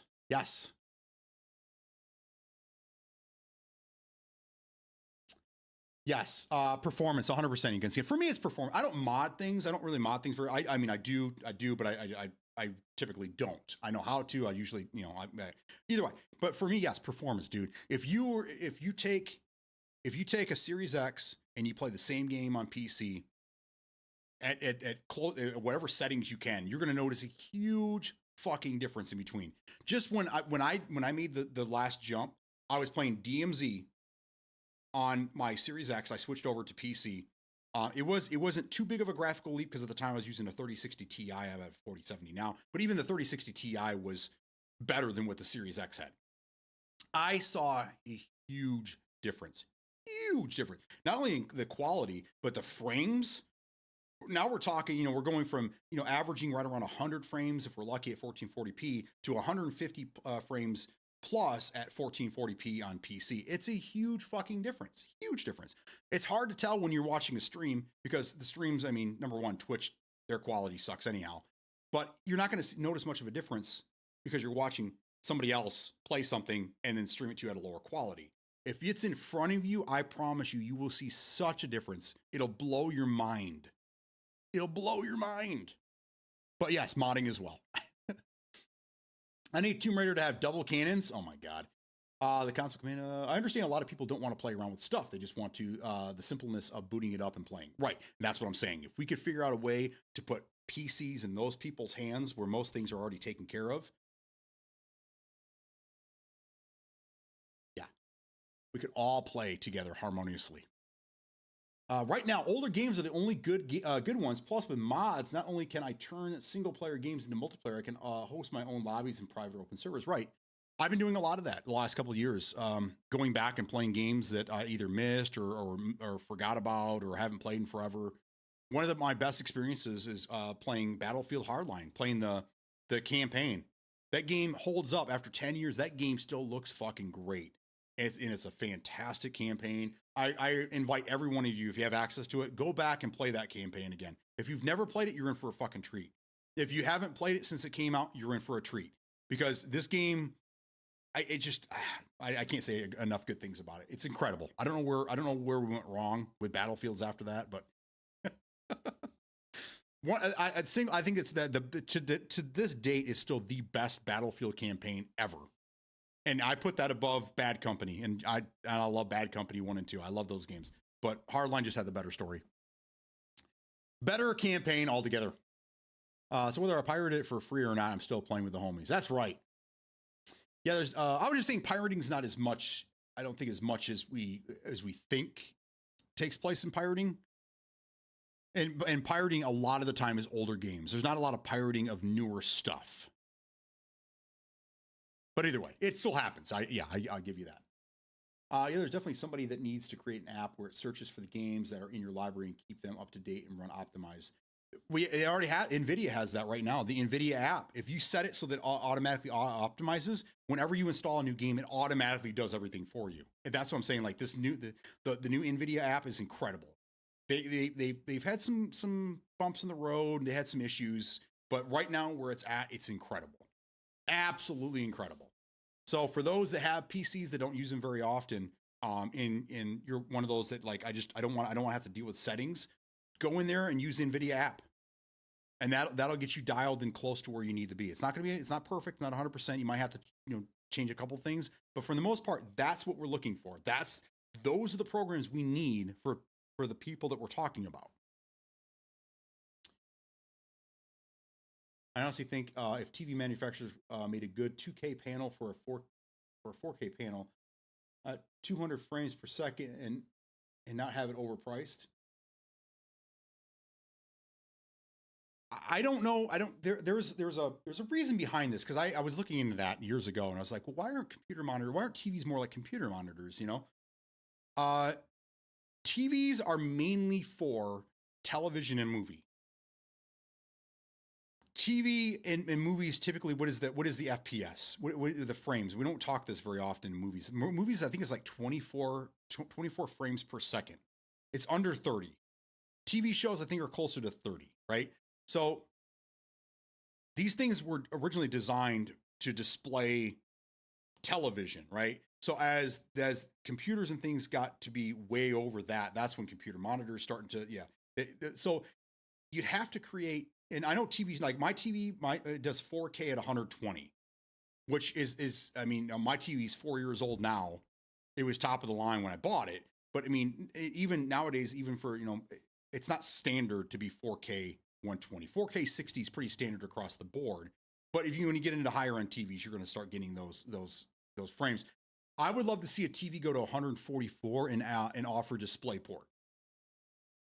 That's when things are going to get really interesting, is when TVs, and it's going to happen. It's going to happen. But when that happens, I want to see 144. Yeah, 144 I think is a good starting point. And then add DisplayPort, and we're off to the races. And then things are going to start changing.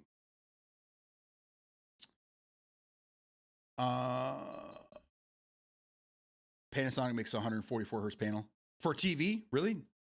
I'm not trying to be arrogant or anything, or yeah. And this is more ignorance than anything. I didn't know Panasonic still made TVs. One of my favorite TVs of all time. I had a Panasonic 36-inch, which was the big one at the time. In 2004, 2005. I remember I still had it when I bought my 360. Panasonic was one of the best TV manufacturers at the time, and they made this amazing 36-inch TV that had component video. It wasn't high def. It would do 1080i, but it would do 420p, which was progressive scan, which was amazing at the time. But having a TV, a CRT TV at the time that accepted component video was amazing, absolutely amazing. But yeah, I didn't realize that Panasonic was still. I didn't know they really made. I've pretty much been Samsung since early teens. Samsung, baby, yeah. Does anybody remember Pioneer? Pioneer used to make TVs as well in the early 2000s. When Pioneer was finally coming up and making extremely good head units for cars, they also were doing TVs at the time. I wanted one really, really bad, but they were way out of my price range, and I had little kids at the time. I couldn't afford those types of things. But apparently, I didn't miss out on anything, because years later, I read reviews that they weren't really that good. But yeah, that'd be cool. That'd be cool. Doesn't the latest HDMI outperform DP? I don't believe it does. I know that there's another one in the works that will, but also DisplayPort has one that's in the works as well. That's supposed to do native 8K. Yeah. And all this crazy shit that we're not even ready for 8K at this point. But I mean, yeah, it's coming. The standard usually comes before the ability to do so does. I have an HDMI cable on here that claims 8K. But I mean, like, there's really no 8K at this point. It's not really 8K. What it is it's gigabytes per second, the amount of information it can send.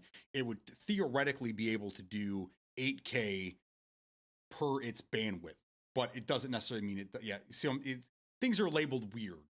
You got to do research when it comes to these types of things because there's a lot of buzzwords and there's a lot of words that are used in lieu of other words that should be used for sales.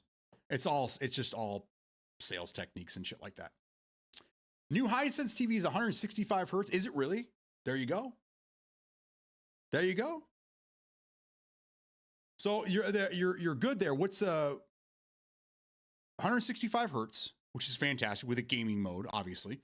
What is the what's the input lag? That's the thing. I think that's the biggest thing to overcome when it comes to televisions is the amount of input lag that comes with a television. Where monitors have extremely low input lag, TVs are considerably higher. Now, does anybody remember? This is another one of my flexes here. Does anyone remember? Oh my God, plasma TV, plasma. Does anybody remember plasma TVs? I still have one. I have a top of the line Samsung plasma TV that was built in 2009. It's as old as my daughter. This thing originally cost me $3,500. It was the most expensive TV I've ever bought in my life. This thing is insane. Even to today's standards, we plugged in a 4K Roku or whatever. It's only pushing 1080. It won't push 4K. But TV movies look absolutely fucking incredible on it. It had like a 0 input lag on it. It's insane. People are looking for these TVs right now. Kind of like how CRTs were big the last couple of years. People are now looking for older plasma TVs because even though they don't do 4K or 1440p, they are still extremely viable for gaming. They're incredible for gaming. I have one in my room, and every night when we go upstairs and watch a show before we go to bed, yeah, that plasma is still, it's made its rounds. Every one of my kids have had it in their room. This is a 55-inch. Yeah, they're spoiled. I get it. And now it's back. It came back to Dad. Dad's got it back in his room again. And I took out was it not Vivitar? What was it? Not Vyvanse, Hisense. I don't know. I don't know. It was a cheap ass fucking Best Buy TV. But it did, I think it was 1080p. It was a smart TV. I don't know. It's like 10 years old now. I replaced that TV. That one's just sitting in storage right now. So I could put my plasma back up there. Amazing. Love those TVs. But that thing would do incredible. I think it would, you can unlock it and it would go up to 100 hertz, 1080p at 100, I think is what it would do. That's crazy. In 2009, this thing was able to do 1080p at 100 for a television. Yeah. Panasonic's more over in the Europe countries. Yeah, I mean, I don't see RCA anymore. RCA used to be a big seller where I used to work, but this was 25 years ago.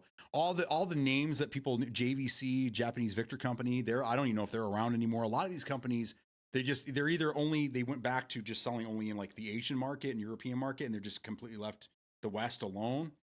Or they're like, you find them at the Dollar General. They're Dollar General TVs. I don't know. RCA is a shell of a company. That doesn't really surprise me. They were selling throwaway shit back in the 90s. I mean, all their stuff was really cheap ass. You know, they're $100 TV sets. They had mono sound. Yeah. RCA doesn't surprise me. JVC is a little interesting to me. Onkyo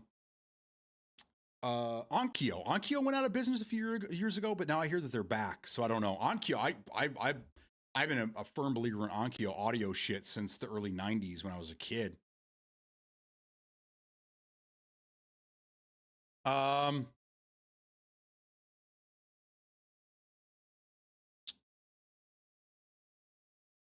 real, no cap. I couldn't tell you, but what's the current meta for headsets?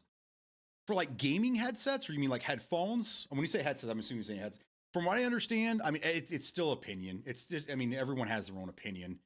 I've always been a HyperX guy. even before Corsair bought them, I was HyperX. My kid, he likes Steel Series. I use IEMs now, so I have no idea. I can tell you when it comes to top of the line for sound and microphone, if you're using the mic that's built into the headset, Corsair, the HyperX is probably the best. They have the best microphone, I want to say, I've ever had, ever. Some of my original streams that I was doing, picture quality was garbage. Webcam was only 720p, but my audio quality, because I was using the headset, was incredible. Never had any complaints on my audio with this headset here. If you're not going to use the microphone that's on the headset, don't buy a headset. That's the advice I give to a lot of people. Headsets they're just gimmicky. They're just gimmicks. If you really want the best audio that you can get, first off, you need to have a sound mixer or a DAC attached. If you're looking to hook your headset directly into your controller and just play that way, HyperX. But if you really want to go above and beyond, you want better quality everything, then get a separate mic. You can buy microphones that clip to your headphone wires. And get a real pair of headphones. Get a good set of headphones. That's what I would do. But I mean, IEM, you can get IEMs now that have the microphone. They may not be the best quality, but I mean, right now I've moved to IEMs and I'm very happy with them. I'm actually looking for my next pair. Like, these ones broke me in. I love them, but like, okay, there's got to be better. I need better now, you know? So I don't really know. I couldn't really tell you what's good, what's not. I can tell you a couple years ago, it was HyperX. That was the shit. And I still have this. I still have this sitting here because I still do use it. If it's, we haven't had this in a couple weeks now, but if the boys and I are playing some games late at night, I do that so that, because I can't hear shit with the IEMs. Sometimes I can, but if the wife's talking to me, I'll never hear her. So with the headphones there, I can move the headphone out from one ear so I can hear and talk to her and what's going on. But that's the only reason I use this anymore. Other than that, I go right back to my IEMs. And if it's a game where I don't have to, I have a really nice is it a sound bar? I don't know. It's a Bluetooth speaker, but I use it specifically for gaming, and it's amazing. I love this speaker. But if you guys have never heard of Soundcore is made by a smaller company, and they're actually coming up in the world right now. They're making really, really good audio products. So look up Soundcore when you get a chance and check them out. I have one of their newest speakers, and this thing is absolutely incredible. Absolutely incredible.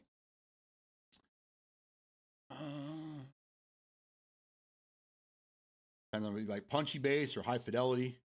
I always loved the A40s, but they sold the Logitech and discontinued them. Yeah, A40s at the time were great. They were probably the best headphones on the market, but yeah, they got bought out. Corsair bought out HyperX, and you know, their quality, I think, kind of remained the same. They're pulling punches on a couple things, but other than that, they're still pretty solid. Astro, I bought their mix amp. I didn't buy just the mix amp by itself. It's like $100. I've had this thing for 4 or 5 years now. I absolutely love this thing. Love it. And the one I had before, it was much older. It was one that had the single dial and then the smaller one underneath it. I had that one for a short period of time when I had my 1X. It was, at that point, it was kind of starting to grow on me. I kind of liked it. It was kind of gimmicky, whatever. But this one right here is absolutely incredible. Absolutely incredible. So if you're looking for a cheap audio interface for things like this, I highly recommend the Astro mix amp. But there are some other. Metal Josh got a couple of years ago. He got some soundboard mixer thing for like under $50, and he swears by it. And I'm seeing more and more of these coming out. So just things for you to consider.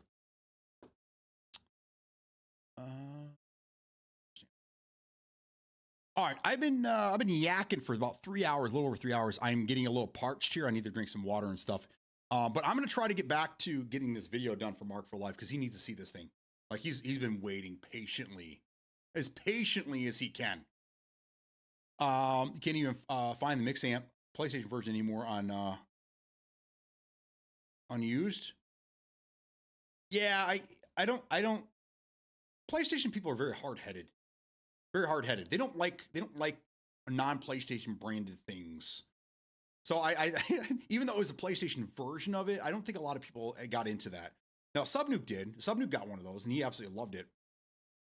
But I think PlayStation people are to the they're very hard-headed when it comes to things like that. They're like, I don't need it. My controller does it, right? I don't need that. My console does that. I don't need this. I don't need that.